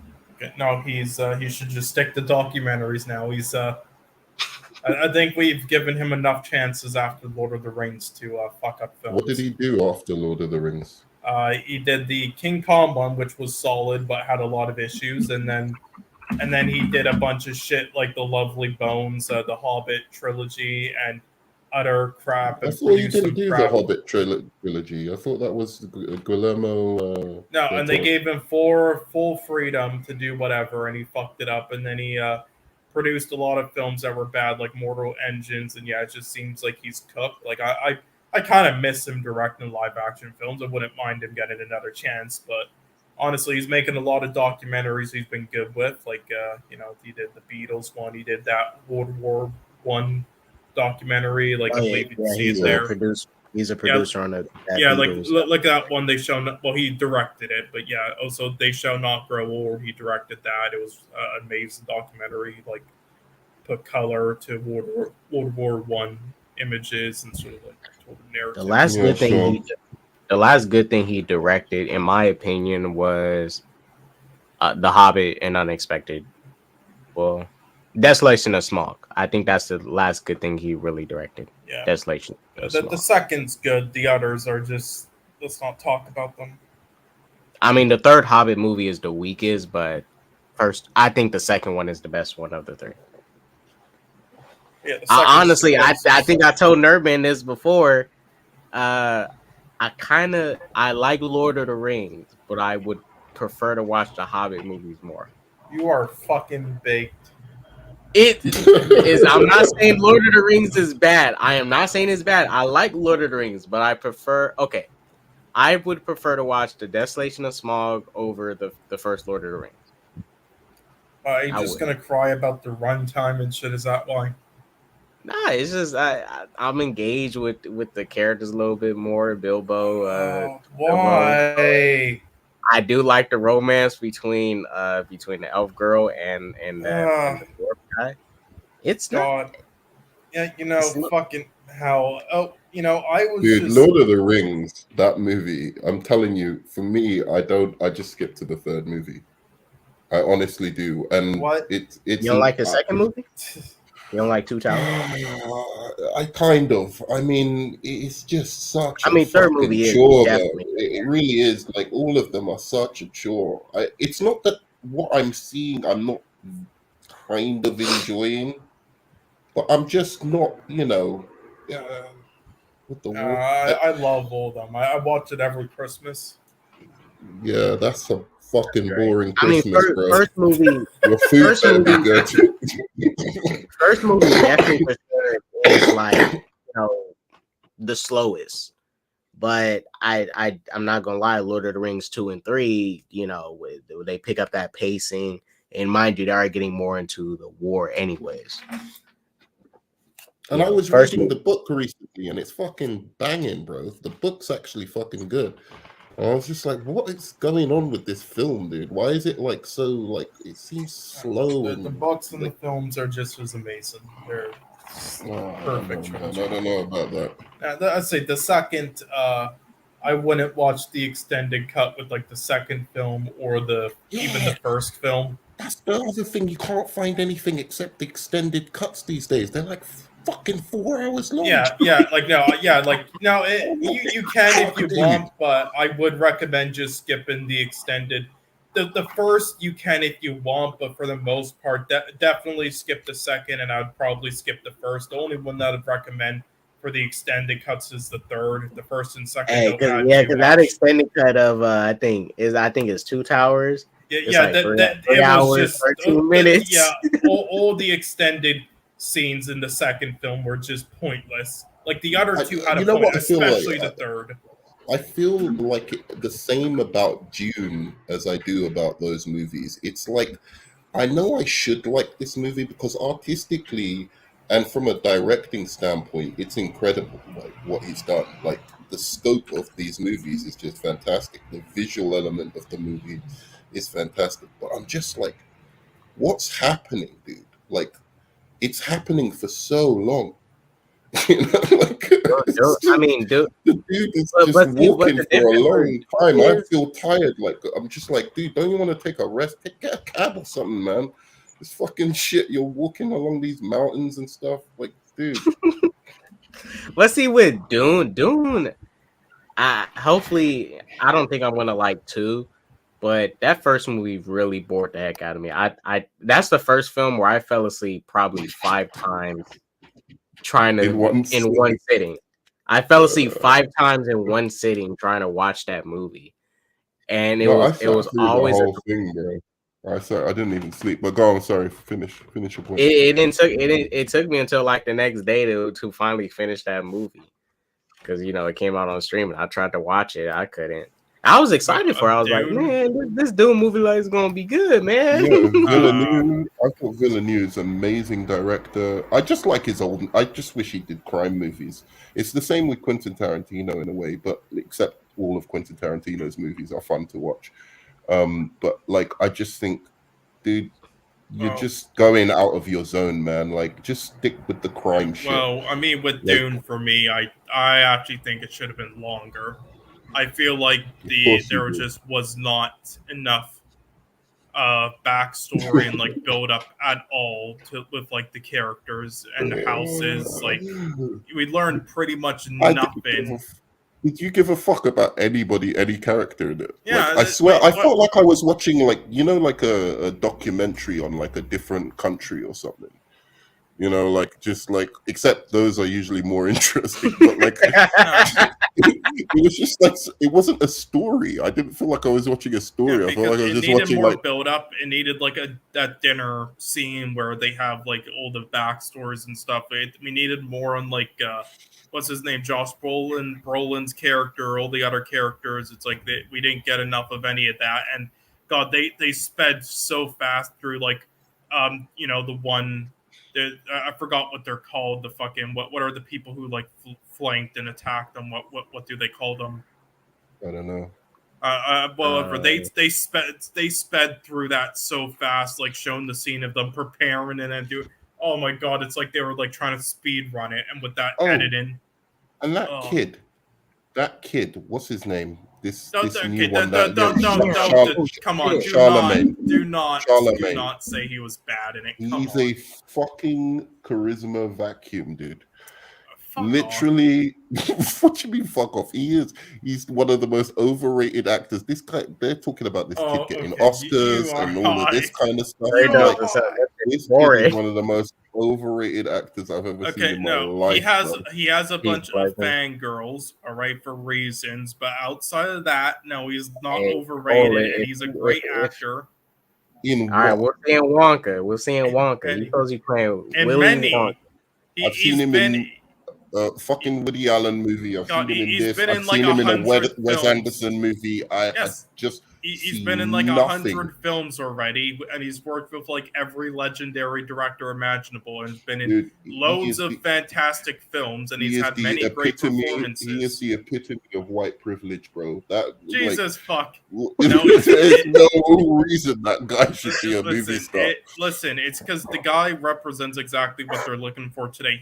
He's both an actor who works in old like types of films. He works on like art house films for that group, film buff films, also the mainstream like blockbuster films, and he has like the look, he has like that Hollywood look, but it also has like the type of physique where he can. He got the Oscar nomination because he was in a gay movie. Let's keep it a buck. No, he was incredible in that film. But anyway, let me explain some more. more. I'll give you this, Cole. I'll give you this with Timothy. I give you this. He is the better of two evils. There's Tom Holland and there's Timothy. Well, no, Tom Holland is what. Wait, I got you. Tom Holland is what Hollywood thought was going to be bankable. But he's only bankable when he's Spider-Man. Timothy Chalamet has potential to be what Tom Holland isn't. No, he already is. I'm not saying he's amazing, but he's great at least. Also when it comes to like his physique, here's the thing: another reason why his physique and his age, it makes it so he can fit in like any role possible of like any age, and it would be like realistic to view him in. And also, we've moved away more from actors like Arnold Schwarzenegger with the did I just say the N-word by accident at the end of the eye? Oops. You said Arnold Schwarzenegger. I don't know what you're talking about. No, anyway. I said Arnold Schwarzenegger, but I think I accidentally said the nigger part with the eye. Oh, okay, it's fine. Anyway, but we moved away from actors like that with like that physique, but we're not like because moving away from the steroid, just buffed up like people from like the 80s and 90s. So, but he still has like that. What our boy Patterson makes that bro look like a fucking joke. Dude. Yeah, but I'm saying he still has the face and the look though, and enough of the physique though, where he's got the face sort of like and Matt look. Damon. Go and model then, bro. Fuck off out of my movies, man. What the fuck?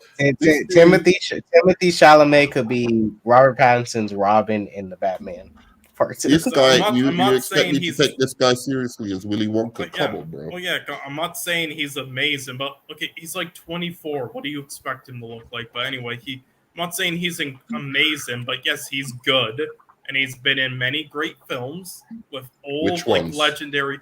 Look up his filmography. Look up his filmography real quick for me. Which ones, bro? No, he was amazing in Call Me by Your Name. I don't know what you're talking about. He was amazing in that. Well, I haven't seen that movie, but like that's the only one big one I saw of him that. He's known for Call Me by Your Name. I know. You have to like go to actor previous. Yeah, it was in Bones and All. Don't Look Up was a bad film, but Dune, The French Dispatch, Little Women, the worst Wes Anderson movie. Let's see. Okay, no, not at all. It was great. Anyway, then there's some Woody Allen films like Lady Bird, Hot Summer Nights, Call Me by Your Name. He was in Interstellar. Which ones are supposed to be great? What are you talking about? Which ones are... But did you not just see? I just saw it. Like, which ones are maybe Lady Bird? Because I haven't seen that one. Okay, is that the one you're talking about? Guess who farted just mentioned this? If Doom Part 2 underperforms, will it affect his star power? Oh, okay. No. Dune has the chance if it projects the way I think Dune is going to project for the audience. It has a chance to make him into a star, an even bigger star. I say make him into a star. I don't think the guy's a star yet.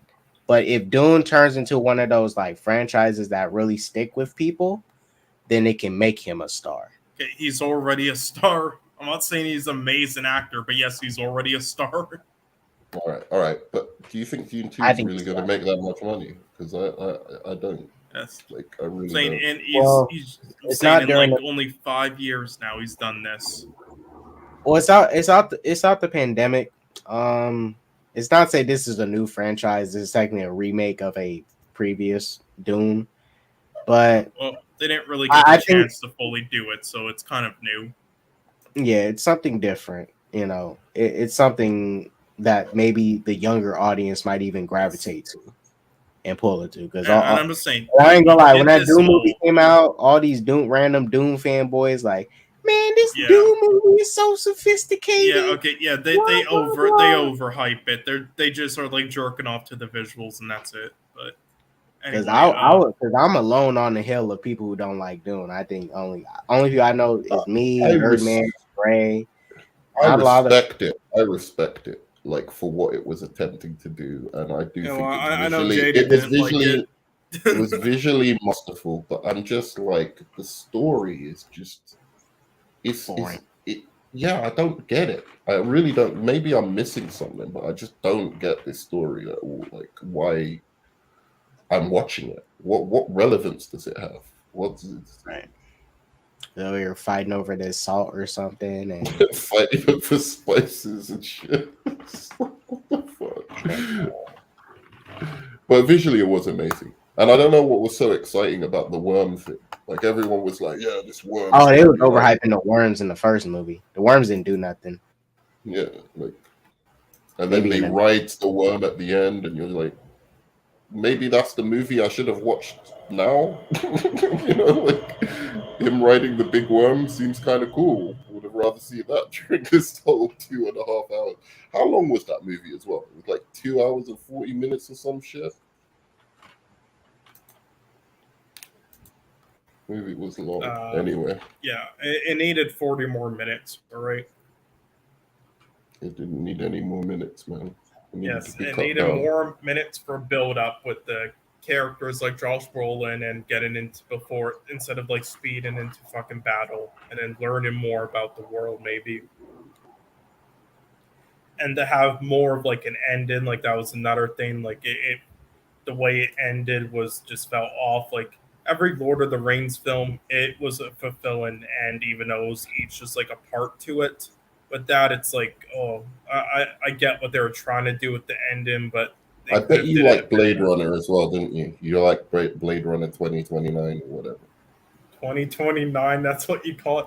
I mean, both Blade Runner films are amazing. Yeah. What's the issue? So again, it's like these. They're supposed to be super sophisticated sci-fis, and they just don't really say anything that interesting at all. Like really, like Ghost in a Shell is better than fucking.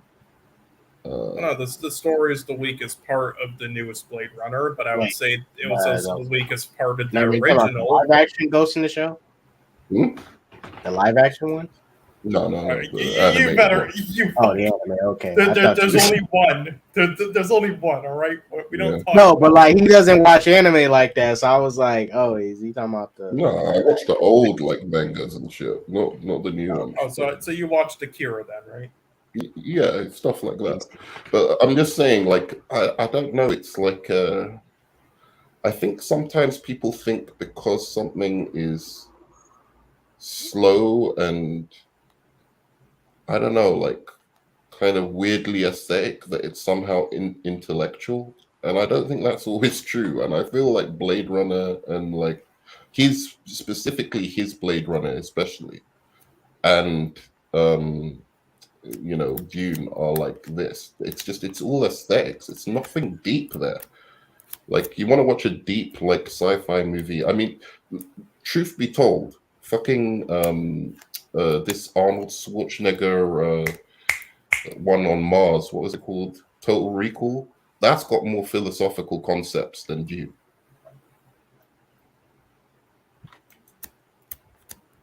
It's more intellectually interesting than Dune. As much of a Arnold Schwarzenegger 80s action movie as it is, it's actually got some quite interesting ideas they about forgot to explain a lot. Yeah. You know, identity and it wasn't really a sci-fi movie, but shit, Demolition Man. had more interesting concepts than Dune. Again, that's why I needed 40 more That's minutes true. to add that stuff to it. Demolition Man cinema. It's like there was 40 minutes in the newest Blade Runner and Dune where they have all that stuff in it, but then Denise forgot to add it. It's like he slept in by accident. Dude, give me dread over fucking Dune every day of the week, or Blade Runner. Whatever. Yeah, Anyway, I'm just saying Greg needed a sequel with Carl Urban. Listen, quickly back to just Timothy for one last thing. No, again, he did all that. I'm not saying it's like the most, but he did all that. Literally worked with like the best directors working today, currently, right now, and all those great films in just like a 5-year span. All right, he's only like 24. I'm not saying he's an amazing actor. I'm saying I can't see how you can just not at least call him. Dude, Amber Heard has more screen charisma. Okay, fuck off. No, he's a good actor. I think literally. Yeah, me and Joker talked about this. I swear, it's literally just because of like his physique. So you're like you guys are just like self insecure. No, what do you just mean? like, this guy needs to eat a. It seems like fucking like 90% of the people who can't even like admit he's a good actor is because they're just like, that guy needs to eat a fucking sandwich. Skinny bastard arms, insecure. It's like nothing to do with that. Yeah, well, that's nothing like literally 90% of the people online. I've just watched him perform, and then I've heard about him, and I'm like, I thought I was gonna be watching the next fucking Edward Norton or some shit. You know, like the way they were talking about this bro, like, oh my god, he's just like the way that he's on screen is just he lights up the like it's fucking bullshit, man. Okay, well, no, you don't listen. Do you know Brad Pitt would eat his fucking lunch, bro. Well, Brad Pitt. I mean, of course, Brad Pitt is better. Matt Damon would fucking savage him, dude. You're talking about this guy as if he's a fucking leading man. Can you imagine Denzel Washington acting? Well, he kind of is, but again.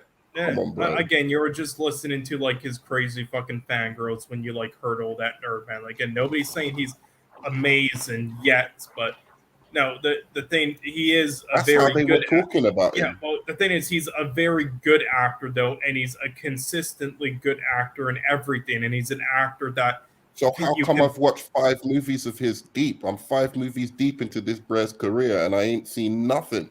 Really, nothing. None of them are at least good to you. Then that's okay. I don't know what to say. All right. I'll say this for him. I believe he's the character.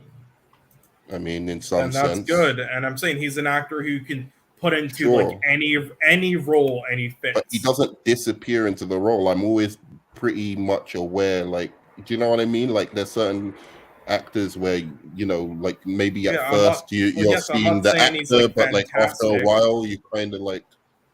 Yeah, I'm not saying he's like Brad Pitt or like Leonardo DiCaprio. He can be in the future, but nonetheless, he's still very good right now. I don't know what you mean, and we'll see how he does in the future. Leonardo was always good. Leo was always well, good. Besides the Man in the Iron Mask, let's not talk about that. No, he was good in that. Leo be honest. Leo always had screen charisma, bro. No matter what. You cannot tell me he was good in that. Romeo and Juliet, down the line, even if you were like, oh, he's a pretty boy, whatever, like he's just there for like romantic movies, you could still tell like the dude had some kind of Nerdman, please tell me you were trolling there. Please don't tell me you actually thought he was good with like the Man in the Iron Mask. He was all right. It wasn't like he was embarrassing in that. He was embarrassing. Didn't stink up the place at all. Fuck. Just he was fine. I didn't. His fucking scream was just laughable. Look, I'm just saying. When I first heard about like people like Matt Damon, when I first heard about people like, Edward Norton or whatever, like as soon as I saw a movie of theirs, like within 2 movies, I'm like, all right. I get it. You know what I'm saying? It's like it's not. It didn't take much for me to like get what the appeal of these fucking actors were. I think Matt Damon's just a little overrated. I do think he's just good, and that's where I would put Timothy in. Like just very good, like Matt Damon, but unlike Matt Damon, he isn't like one-dimensional like him. K-Dots. Did you hear what this fool just said? Well, he's one-dimensional. He just starts in like those Did like you hear what rom-com this fool just dramas. said? Would you compare Timothy Chalamet to fucking Matt Damon? Well, I said if you In only screen consider Matt Damon screen to presence. be very good instead of amazing like me, then yes. I think. Wow. Mike, are you listening to this trash? Can you tell? I said specifically you- if you think I mean, Matt Nerdman, Damon I'm is not a huge overrated. Matt Damon fan like that. No, I'm not either. I'm not saying that. I'm not a huge Matt Damon fan. I'm just But saying screen presence. Matt Damon doesn't really have that screen presence to me like that. you're crazy, bro. You guys are fucking nuts. I still think he's better than Timothy, but his screen presence is like, Wow. Matt Damon is definitely not someone I'm going to. reality right now. I think Ben Affleck has a way stronger screen presence than Matt Okay, Damon. no, you're fucking high. Ben Affleck. See, this is what I'm talking about. Like, I have you think seen- no, Ben Affleck. Have you ever like The Town and stuff? Ben Affleck has a way Ben stronger. Affleck screen had presence. like fucking 3 good performances in his whole career, and nothing great. That's it. yeah, no, exactly. I'm not trying to compare that to like his accountant movie to anything Matt Damon did, but The Town. Okay, The Town Argo. was Town was Argo. so overrated. Yeah, So Argo is overhyped. actually overrated. It's That good Town but was overrated. good. That He Town was It's one of his few good movies, okay. but No, it The Town good. was literally just like I've run out of ideas, but I want to make a film to try to boost my career. Triple Frontier. How about we just take the opening scene in The Dark Knight and make that a film there? And it was just decent. It wasn't anything good. And Yeah, I didn't Argo know was just good. where the Oscars were coming from in that movie, bro. I was like, Yeah. I don't think it You're was giving that Oscar an worthy. Oscar? That was a good ass movie. Oh yeah, no, No, but Argo literally won. It was Best definitely Picture not Oscar because- worthy. No, this is why Argo won Best Picture, because Ben Affleck was going to get directed somehow for that film, a nominee for directing for that, but then he didn't. And all the fanboys and voters were like butthurt over that, so then they voted it for Best Picture, so then he would get an Oscar for Best Picture for it. sure. I'm telling you, Argo did not need an Oscar at all. Yeah, no, that It's not a was bad movie, embarrassing. but Argo did not need. Yeah, no, and, let's nothing look it did at that was the Oscar. year when Argo won. Let's look at that year. Look, shall we? I will put Matt Damon in Good Will Hunting, in The Departed, in actually the Bourne movies as well, like over anything fucking Ben Affleck or Chalamet have done. Like, Oh, I agree. just I'm those not- three alone. It's like I'm not look, saying he hasn't done. I'm not saying that. Again, I don't love those actors. I'm not like a Matt Damon major fan or something like that. But I'm just saying that when I think of a leading man, I can see why he's a leading man. He ain't no Daniel Day-Lewis. He ain't no fucking Philip Seymour Hoffman or some shit like that, or even Joaquin Phoenix. But I can see why he's a fucking leading man. I don't know why they're trying to make this kid into a leading man. That's all I'm trying to get at. Yeah, well, It doesn't make sense to me. I'm like, Because he what's is. there? for today, Timothy's that appeal, but like Matt Damon, Timothy's out appeal now because Timothy's out appeal now for many reasons that I already explained. That's our type of guys, this generations like Matt Damon, and I already said yes, Matt Damon has had roles like Good Will Hunting and The Departed where he was great, and he was never amazing though, just great and had that screen presence, but that was limited roles, and then he's also kind of one-dimensional. He pretty much can just do roles like Good Will Hunting. That's pretty much it. So because of that, Timothy, I would say, he hasn't done anything amazing yet either, but I would say he's about on the same level as Matt Damon because he's more versatile. Girls want these skinny emo boys now. Yeah, I'm sure they do. I mean, it's fine. I don't care. Adam Driver. Adam Driver makes a little bit more sense to me, but what the fuck? This is what Argo won over. Fuck me. It won over a more. Are you kidding me? Yeah, I mean, it didn't deserve the win over Django at all. No, look at the film on the right. Lincoln. It won over Lincoln. Are you fucking kidding me? Lincoln's great. Yeah, just look at the one on the fucking right. That is how did it fucking beat that? Hell, I'd even put Life of Pi over Argo. Yeah. I put Life of Pi over Argo. Silver Linings Playbook was better. Like fucking. Yeah, I mean the only one that's like worse is Les Miserables, however you pronounce it. Yeah, Les Miserables. That isn't even how to pronounce it. But all of those movies are better. Zero Dark 30's better. Lincoln's better. Jekyll and Chambers better. That shit's crazy. Have you not seen a more Nerdman? Have you not seen a more Nerdman? I haven't seen it more, but I'm sure. Well, you need to watch that. That is like the best one here easily, and you need to watch like a lot of films from that director, Michael Haneke. He made stuff like Funny Games. I don't know if you heard of that film. Oh, I love Funny Games, man. That's a great movie. Yeah, he's an amazing director. Definitely watch more of his films. And he made like The White Ribbon. All right. Yeah, no, I heard good things about those, but I really like Funny Games as well. But yeah, it was right. I mean, it's been a great discussion. Timothée Chalamet. I mean, we'll see where he goes. He might, convince me one day, but I'm just not convinced yet. It's not like I have anything against him. Can you just say least he's a solid, versatile, consistent actor? At least just say that. I've not seen any versatility. That's my problem. He's played he can fit in like any role, though. Person in every role I've seen. Yeah, but he can fit like any role well and do it consistently. But with no charm or no, there's acting skill, but there's also charisma. That's the element that I don't see there. Like when you see Leonardo DiCaprio, an actor I'm not in love. Like it's not like I love Leo. I wish some of his roles would have gone to other people, to be honest, because I think they would have done a better job. But when you see him, even from Romeo and Juliet, the guy just had it. He had it. Mm-hmm. Whatever. Romeo and Juliet has the weirdest trailer.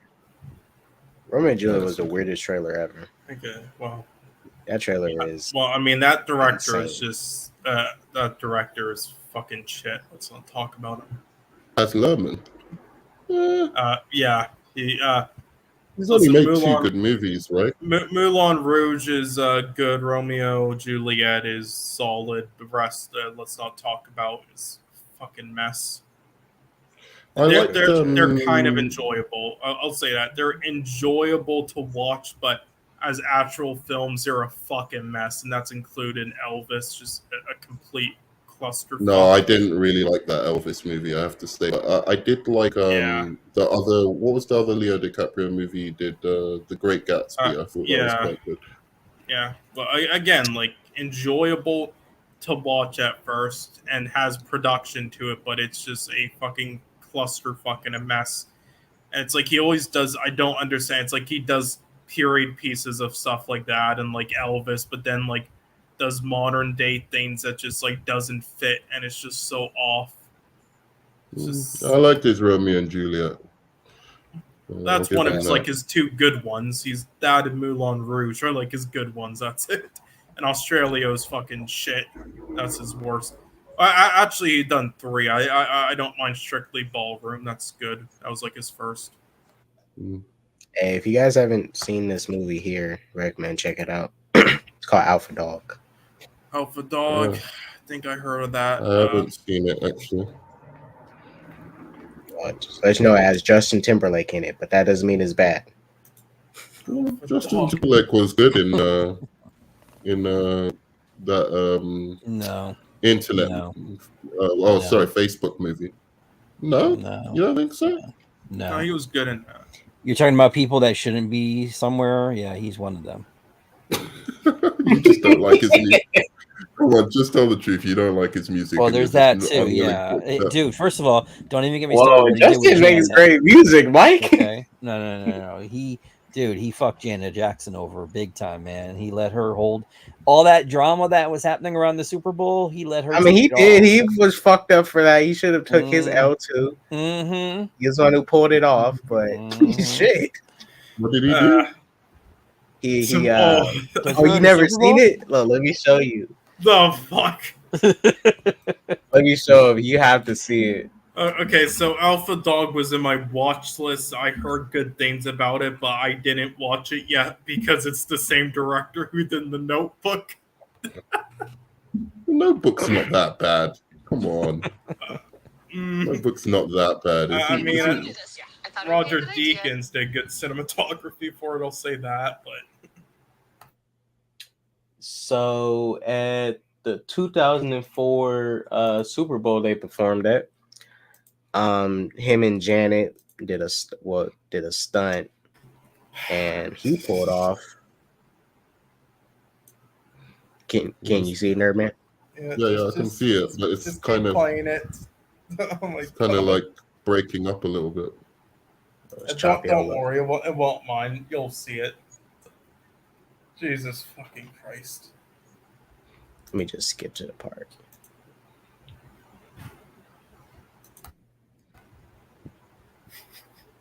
Where's it at? I don't know. I just think NSYNC are trash, though. It was 2000. Okay, so right here.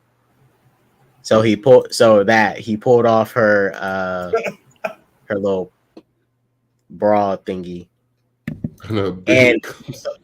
But the whole thing wasn't supposed to come off. He pulled off the whole like thing, and her boob fell out. But luckily, her nipple was covered. But he literally pulled the whole thing off.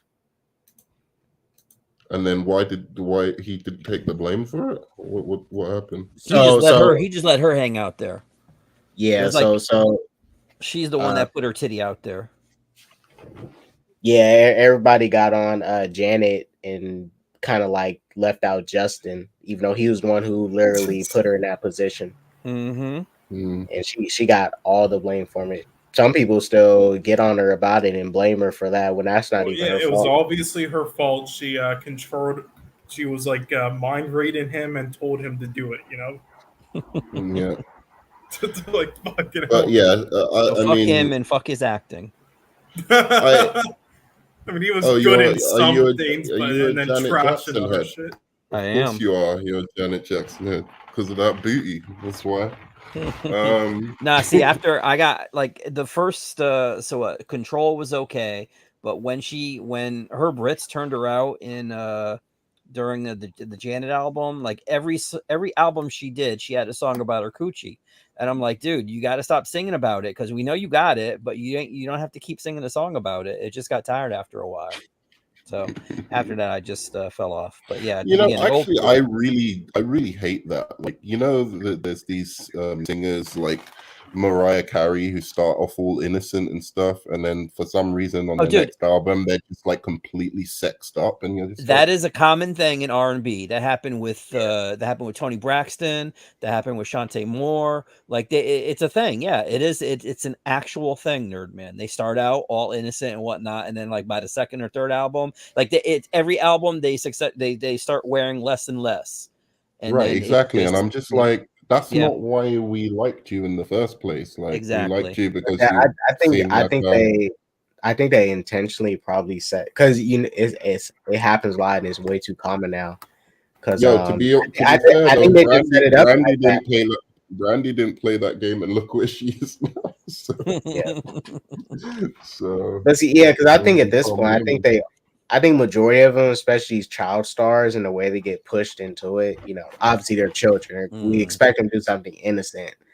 And yes, people get older, but most of them go down the path. They do something like super innocent growing up, and then Miley Cyrus, it's Christina like Aguilera was the worst. Yeah, Christina Aguilera was the worst, just straight up showing her fucking ass with the G-string on. I was like, and Miley was riding that ball too, so But see, I'm kind of glad Miley's little face stopped because She tried. But don't they think like little girls look up to them, and you know maybe nah, it's just like just give me that money. It's they're expressing their sensuality. That's what it is, Nerdman. Right. Mm-hmm. Yeah. Everybody wants. Oh, you know who's doing it now? Janelle Monáe. Did you see her the latest video she did? Now, mind you, I don't mind it, but yeah, she's doing it now. I'm okay with that one because of course you are, because her titties are out on display, man. I don't have a problem with it either. But she's so doing it though. I'm so glad I seen her titties. Well, I thought she was a comedian. Janelle Monáe? Isn't she? No. I think she's a singer. She was a singer, and then she was. But she's an actor as well, right? Yeah, she was in. What is it? Hidden something. Oh, she was in Knives Out, the sequel to Knives Out. Yeah. That's right. Yeah. She performed at okay, sure. She performed at the 2020 Oscar. What, Knives Out or the sequel is overrated? Both. Oh, you just don't like it because he did Star Wars. Okay, I forget about it. No, I know. They're good. Yes, Not great films. Yes, so they're because just he did good. the best Star Wars movie. You really, it bothers you. I know. They're just good. They're not amazing mysteries. Actually, I don't know. She kind of got a baby face for Storm. She looks too young in some. You need to get off all this bullshit. None of these characters are coming. Like it's done. Just accept it, man. This comic book thing. I'm talking about K-Dots. He's all planning for the future and shit. Oh, look, it's Storm. Hey, it's the MCU, man. Look, we're gonna get Miles Morales in an MCU movie. So. Yeah, if Jaden Smith fucking plays him, I'm gonna jump off a ledge. Jaden Smith. By the time we get to X people movie. Well, wait. Let's make this clear. Jaden Smith's not a bad actor, but he is an example of wasted potential. He wasted his acting career. He heavily wasted his acting career.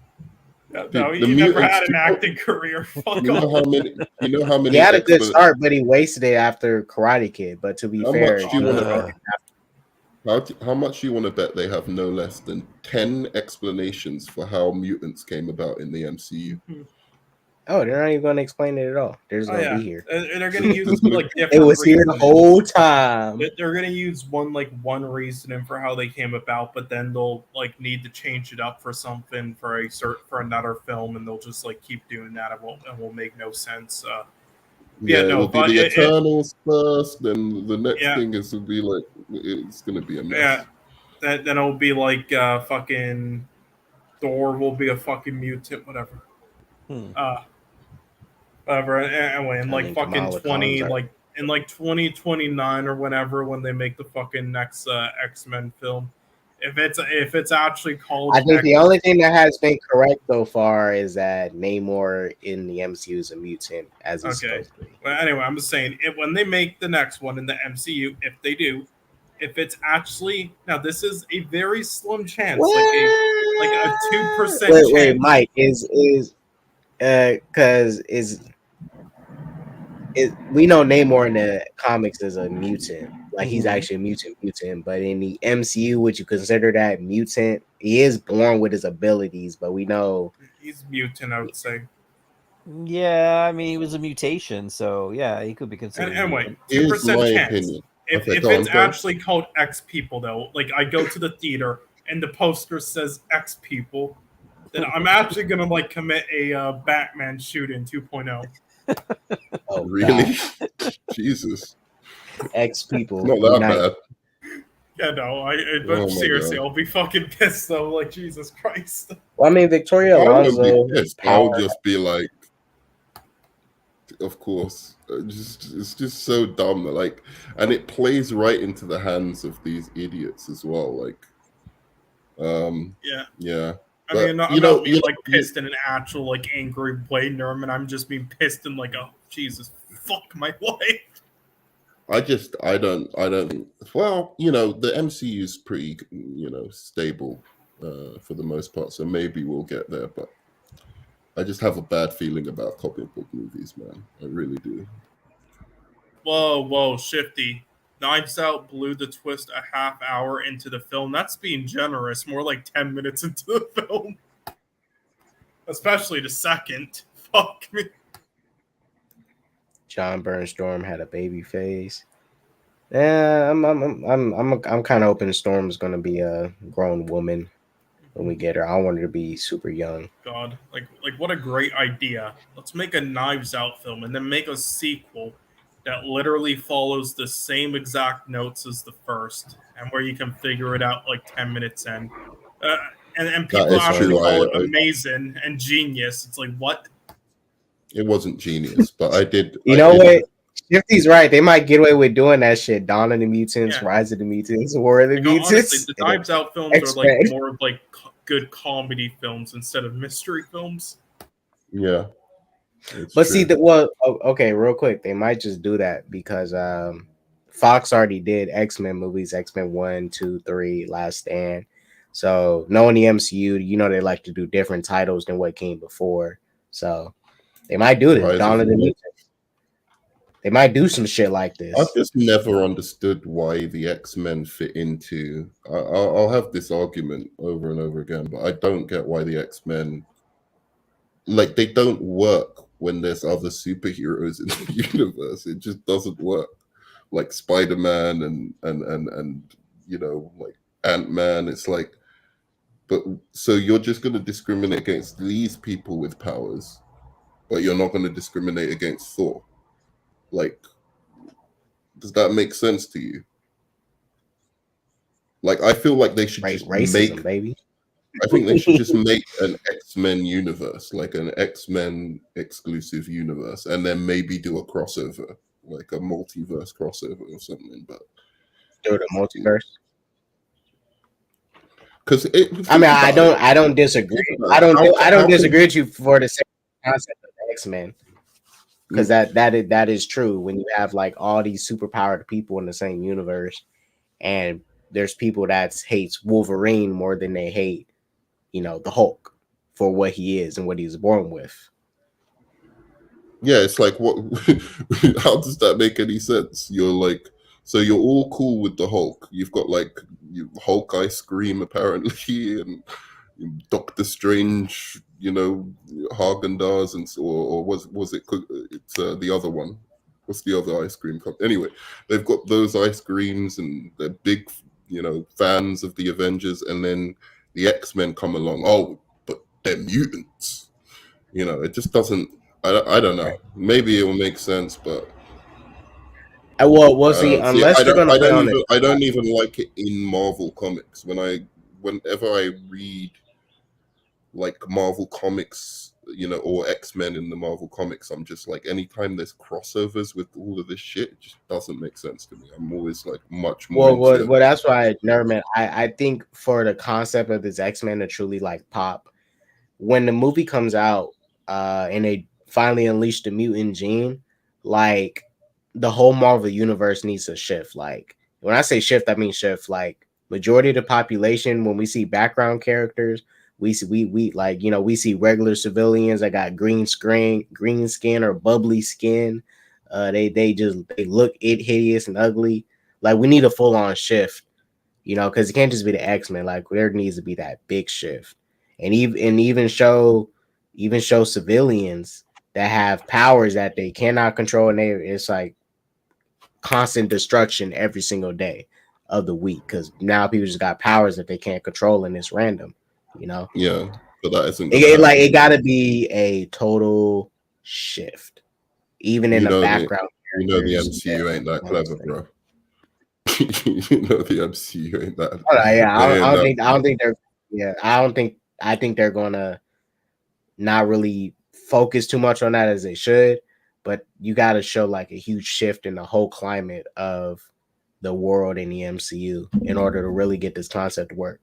Because if the X-Men, you know, you have them pop up, I mean, it's not to say they can't work, but that concept of this showing this racism against them is only going to work if the civilians of the MCU world are directly impacted by. Yeah, no, I agree with you. Just as hard.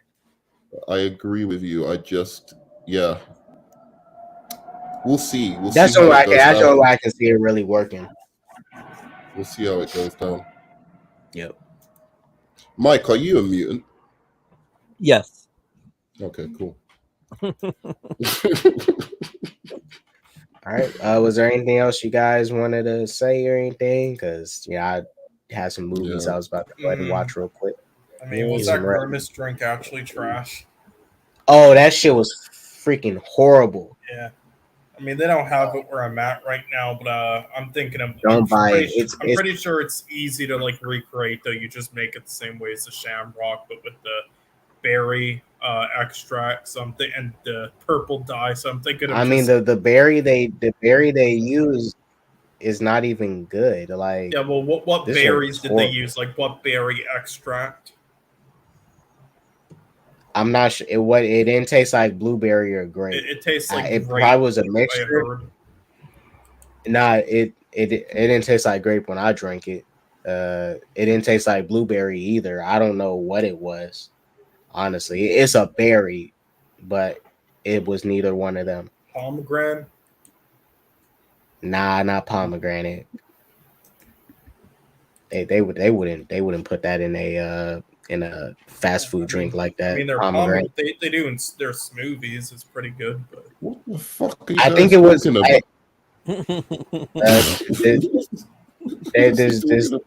I saw that tweet K-Dots made earlier just now, and he said that this drink was trash. So I'm just wondering. This new limited McDonald's drink they put out. I tried it the other day. It was disgusting. You know what? The thing about McDonald's, which is weird, apart from the McRib, which is fucking legendary, and it's so good when they bring it back.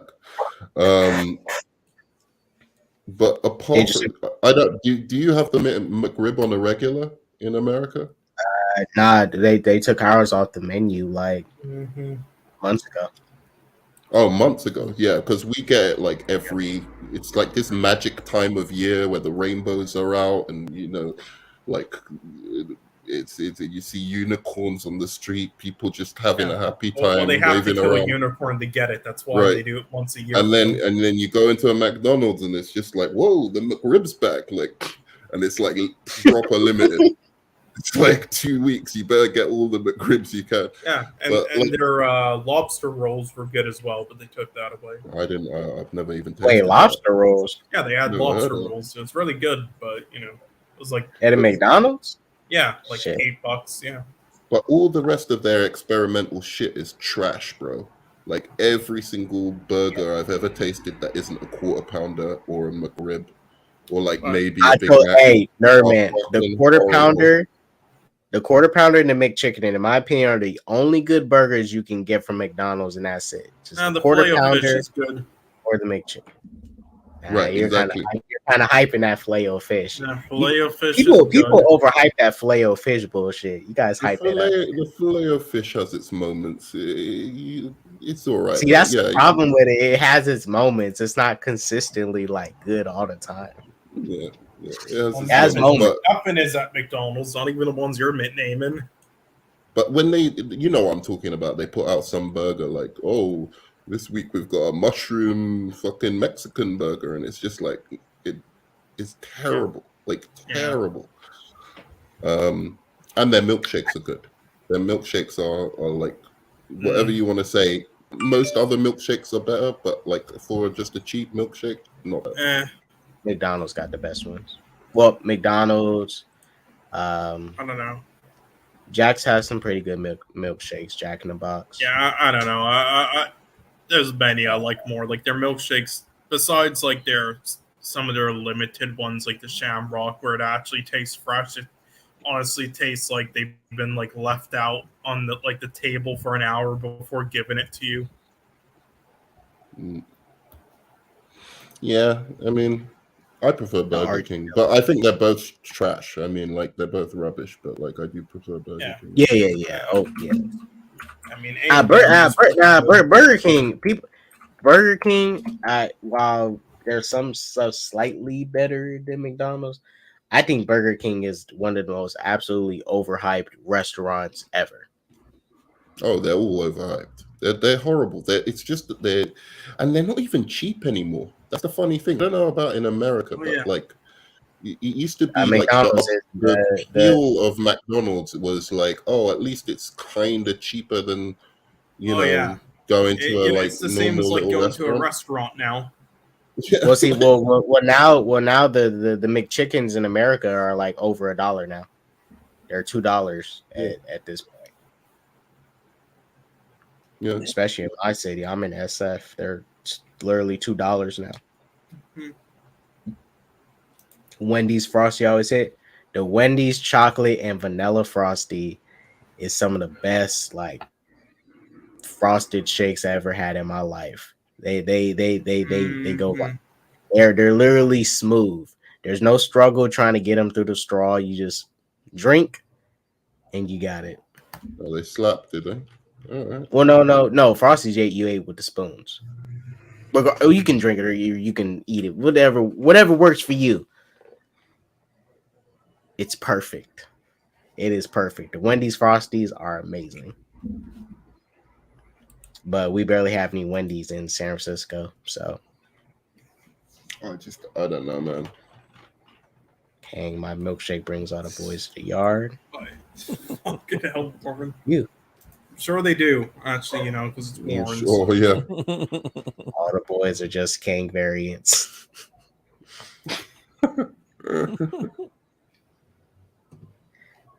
It's so funny how these people in the comments. I always put like faces to them, like I see them as like people.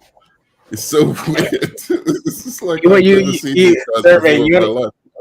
I'm glad you brought that up. You want to know who I put a face to the most and hope that is the case? WZ. WZ, yeah. I've always wanted to see him. I hope WZ is a young, a young dark-skinned brother that just has a great sense of humor and he's funny as hell. Yeah. You know, my worst fear is that he's white.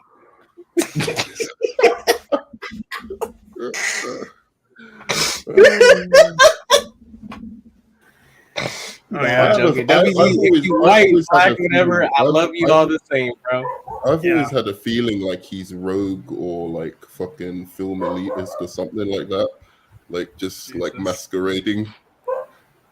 Like I've had this kind of paranoia, like. Jesus, fuck. I mean, I didn't realize. I didn't realize he didn't know, but apparently MSK didn't know I was white for a little while, and then I accidentally said the N-word one time before, so he thought How that do I was you accidentally say the N-word? No, it's because we were making jokes. I will explain. We were making jokes. No, this is what. No, we were making jokes about like. Oh, of course, but about, hey, it's not okay to say the N-word unless, you're a Canadian, because they're so nice. And we were just doing the one with the A at the end. And one other, white person then in the panel of like 10 people then said it with the A at the end. And then I was going to make a joke saying, hey, N-word with the A at the end. It sure is rainy today, A. Just to say it once to add to the joke. But I accidentally combined A with that N-word at the end, which combined Niggeh, which sounded like that, which was the ER at the end. Oh my and then, god! Yeah, and so anyway, after that incident, though, he thought for sure I was black then. But then we did that Halloween stream, and he was like, he was genuinely like, "Oh fuck, wait, he's white." MSK is a mess. It's a mess. How did he not know you were white as well? That's crazy. No clue. That's fucking crazy. Yeah. I don't know. Like I still don't know how you say the N-word by accident, but yes, fair enough. I'll accept that story. It slips out sometimes. Listen, I'm dyslexic. Yes, we all realize you've got educational problems. It's in that man's blood. Education, but shockingly, you know what? All right, learning disabilities. Did you hear me? Educational disabilities, Mike. Well, shockingly, for some reason, and I used to get these vibes from Cole, but over time, I was like, okay, oh wow. But it's not like, oh, I'm okay. I prefer him to Serial be killer vibes. No, not serial killer vibes. But when I first met Cole, there's a part of me that was thinking he was like one of those geeks and gamers type of people, and then he's like, that's even worse. Most That's even worse. That's worse than what I said, bro. I mean, but most of Cole's like, you know, whether it be political or whatever, he kind of leans more toward the other way, but he's kind of like in between, so he can bounce either way when it comes to. Well, I lean towards he's not a fucking idiot. That's all. Yeah, he leans more. And I also here's the thing: I hate both sides are fucking idiots, but I hate fucking biases, and there's more biases on the right, so I just happen to roast the right more. That's all. I fucking hate both sides, though. True. Same here. I think both sides is getting weird and cultish. Yeah, like especially. Well, I think both sides always been cultish. Like, listen, I agree with all that protect the kids stuff, like with certain things, but with a lot of stuff, like right now, I'm sorry, there's like a lot of it where people are making a bigger deal out of like shit that happens very rarely, you know, just to, like then give themselves an excuse to be homophobic and go out there and attack them.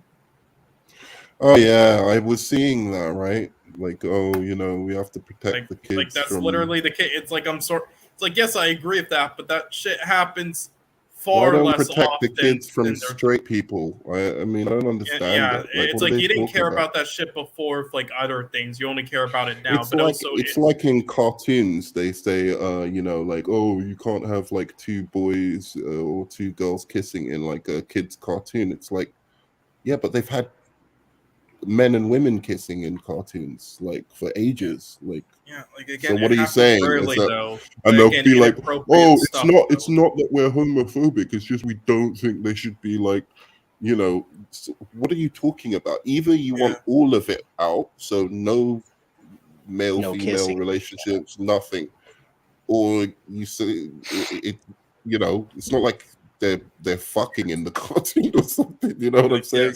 Yeah, and it's like the stuff they try to bring up with like certain like inappropriate teachings at like certain schools and like pride parades of like it's like I agree, some of it is definitely inappropriate, and like certain age like kids definitely shouldn't like, you know, see it, but it happens so far less than they think, though.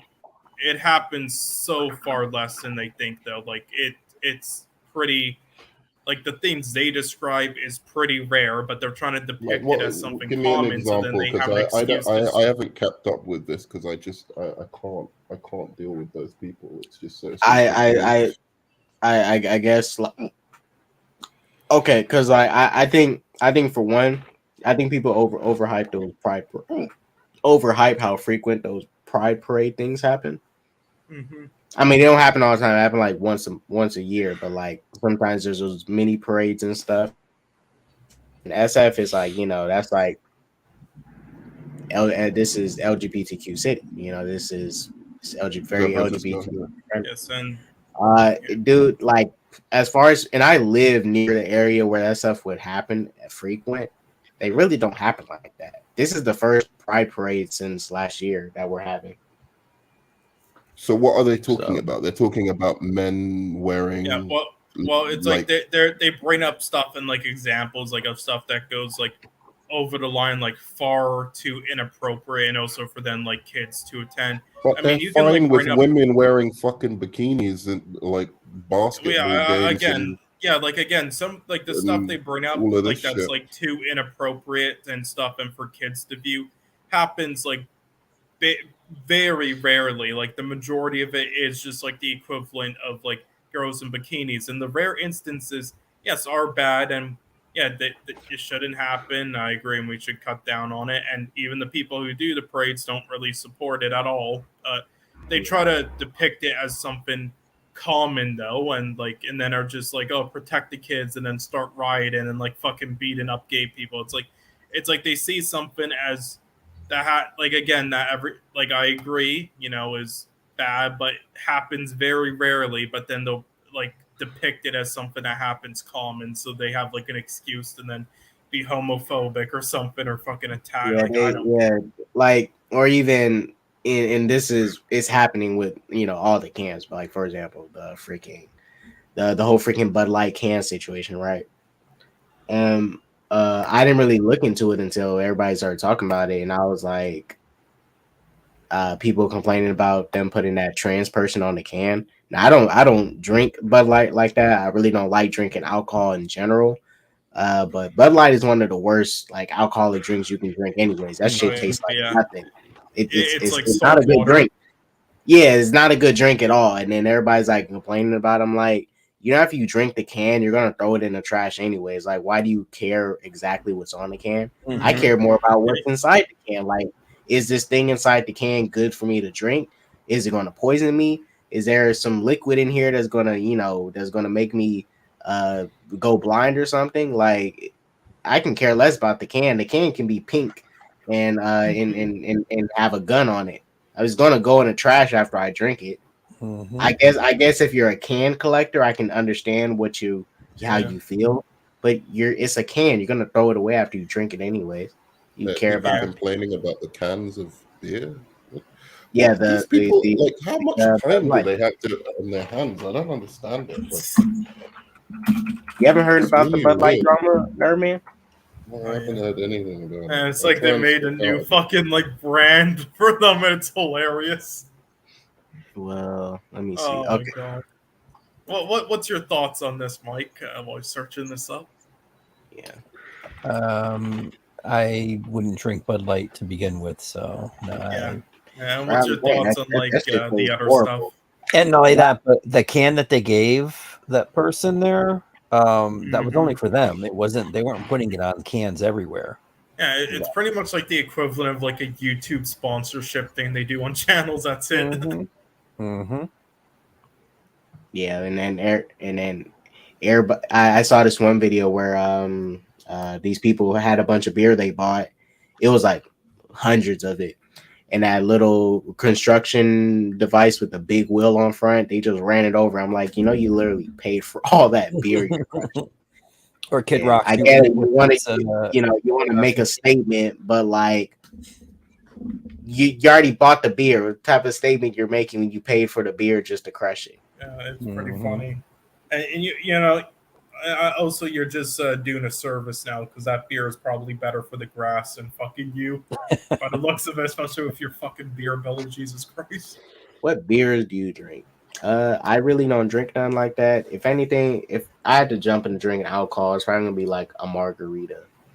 Or you are such a woman, dude. What the fuck? Margaritas are good, Nerdman. Shit. Margarita. I don't jump into drinking that Hennessy shit. I would drink it if it's like a party setting, but I'm try a whiskey sour, man. Grow some fucking hairs in those testes, bro. I can't do that whiskey shit. I mean, again, there's a lot of good there's a lot of like amazing. I do fuck with some rum. Okay. I do fuck with some rum. Rum and ice is pretty good, yeah. But honestly, I think beer tastes like shit though. I really don't like alcohol. For me, like, is just for the effect. Yeah, I mean, literally, apart from some, I like some cocktails, but like, I mean, for beer, I'll do cocktails. I'll do like margaritas, but But I don't do alcohol like that in general. Like I'll be honest. So I rewatched when I drink that stuff. I rewatched that Zodiac film, and that drink that the main character drinks, that blue drink. You remember it? Aquavita or whatever. It looked good. So then I bought just expensive fucking gin and vodka and blue Curacao just to make it, and it's fantastic. Is that what it was? Yeah. I thought it was non-alcoholic. No, it's a blue Curacao. Well, yeah, blue Curacao. In the film, he says it's non-alcoholic though. I don't know. I don't know what he means by I'm pretty sure it's alcoholic, but yeah, it's vodka, gin, blue curacao, ice, and I believe that's it. Yeah. And you can also make other versions like the Blue Hawaiian, which with lemonade. But anyway, for beers, though, Warren, I mean, there's a lot of like amazing top tier ones that are like very expensive. But just for like the regular brand ones, there's 4 of the best ones objectively. That's Corona, Sapporo, 1776, and Heineken. There. Heineken. They all taste the same to me, bro. I don't know. Like they have these special brews over here in the Czech Republic because it's like big for beer, and you know, I mean, I guess they're tastier in some ways, but it's just like to me, it's not tasty enough to warrant like the extra expense. It's just I think I don't know. Beer all tastes the same to me. It's very yes. What the only way I can drink most beer, like for example the Coronas, I only drink the ones that's like definitely like, you know, your mango Corona. Sorry, did I say 1776? I meant 1664. There. Yeah. No one cares what you fucking meant. Yeah, well, I don't care. I need to make sure Warren knows so he can buy my beers because I'm sure he'll definitely do that. He definitely won't forget 5 seconds later. Everyone's tasted Heineken, bro. I'm sure not many people have tasted 1664. What, Kronenberg? Yeah, because there are a bunch of normies who are probably drinking their mainly just Corona, and that's it. I don't know. You don't have Kronenberg like regularly in America? In North America, they mainly just drink shitty like Bud Light and shit, and then Corona, which is great, but that's mainly what they stick to. Fair enough. You want to know another fun fact? Well, I haven't told you one fun fact today, but fun fact. I went to school with one of the heirs of the Corona, I don't know, whatever you want to call it. You mean the creator of the coronavirus? Yeah, exactly. Oh no, Cronenberg. Sorry, Cronenberg. Why am I talking about Corona? Yeah, Cronenberg. Oh, yeah. Nice. So you went to school with someone that's the child of a. I think she was like the grandchild or something like this, but Danny Cronenberg her name was. She's actually like now an actress in New York or something, but only in horror movies, like really bad horror movies. Oh shoot! Probably, I'm sure what her role is. That's what you call some nepotism. Yeah, I think you probably find her on IMDb even. I'm sure I know what her role in each horror film is. K-Dot's just lift up. Don't say it.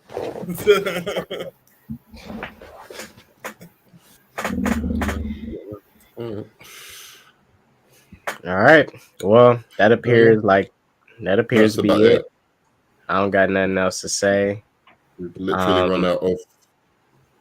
Yeah, talked about everything except the Flash movie. we talked about the sent me this fucking link late, so I didn't talk about the Flash. But hey.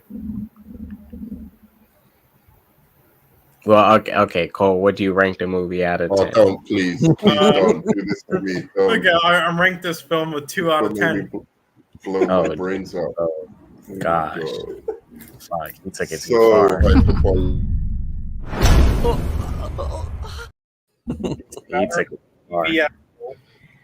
Just okay, Cole. Just say okay, Cole, and that's it. All right, guys. Well, you guys know my ranking. I give the movie 9 out of 10. You're fucking high.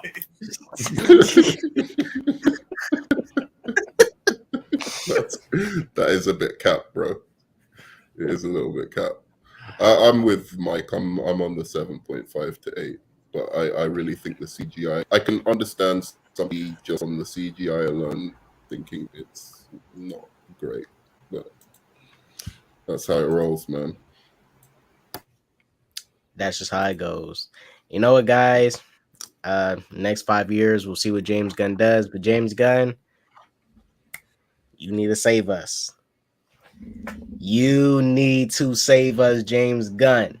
Got my faith in He you. got his monster TV show coming out, the animated show. I'm sure it'll be 10 out of 10. Yeah. That's going to save the DC universe. You got our back. He's bringing out the monsters. Creature Commandos coming in clutch. It's going to save the DC EU Yeah, bro. DCU and take us to the promised. Yeah. And it has the diseased Rick Flag in it. Starring his brother, his sister, his cousin, and his wife, a couple of his kids. He might throw his mother in there too. This boy is gonna, I swear he's gonna like cast one of his cousins as fucking Superman. Yeah, just This is gonna be his cousin. I'm sure the Snyder Bros will be very angry about that though, and then ignore the fact that Snyder does that as well. Does he? Hey man, hey, once I see another one of his family members, they're gonna be fuming. Why is his mom in here? The nepotism. Yeah, and then they're gonna like harass them all again. Oh my gosh. Yeah. You guys, thank you everybody for watching. Goes for that peace, love, positivity, all that jazz. No do drugs, and like I always say, deuces. MCU sucks.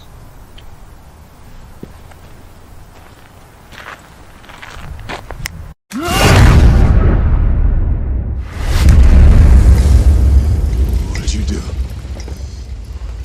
What did you do?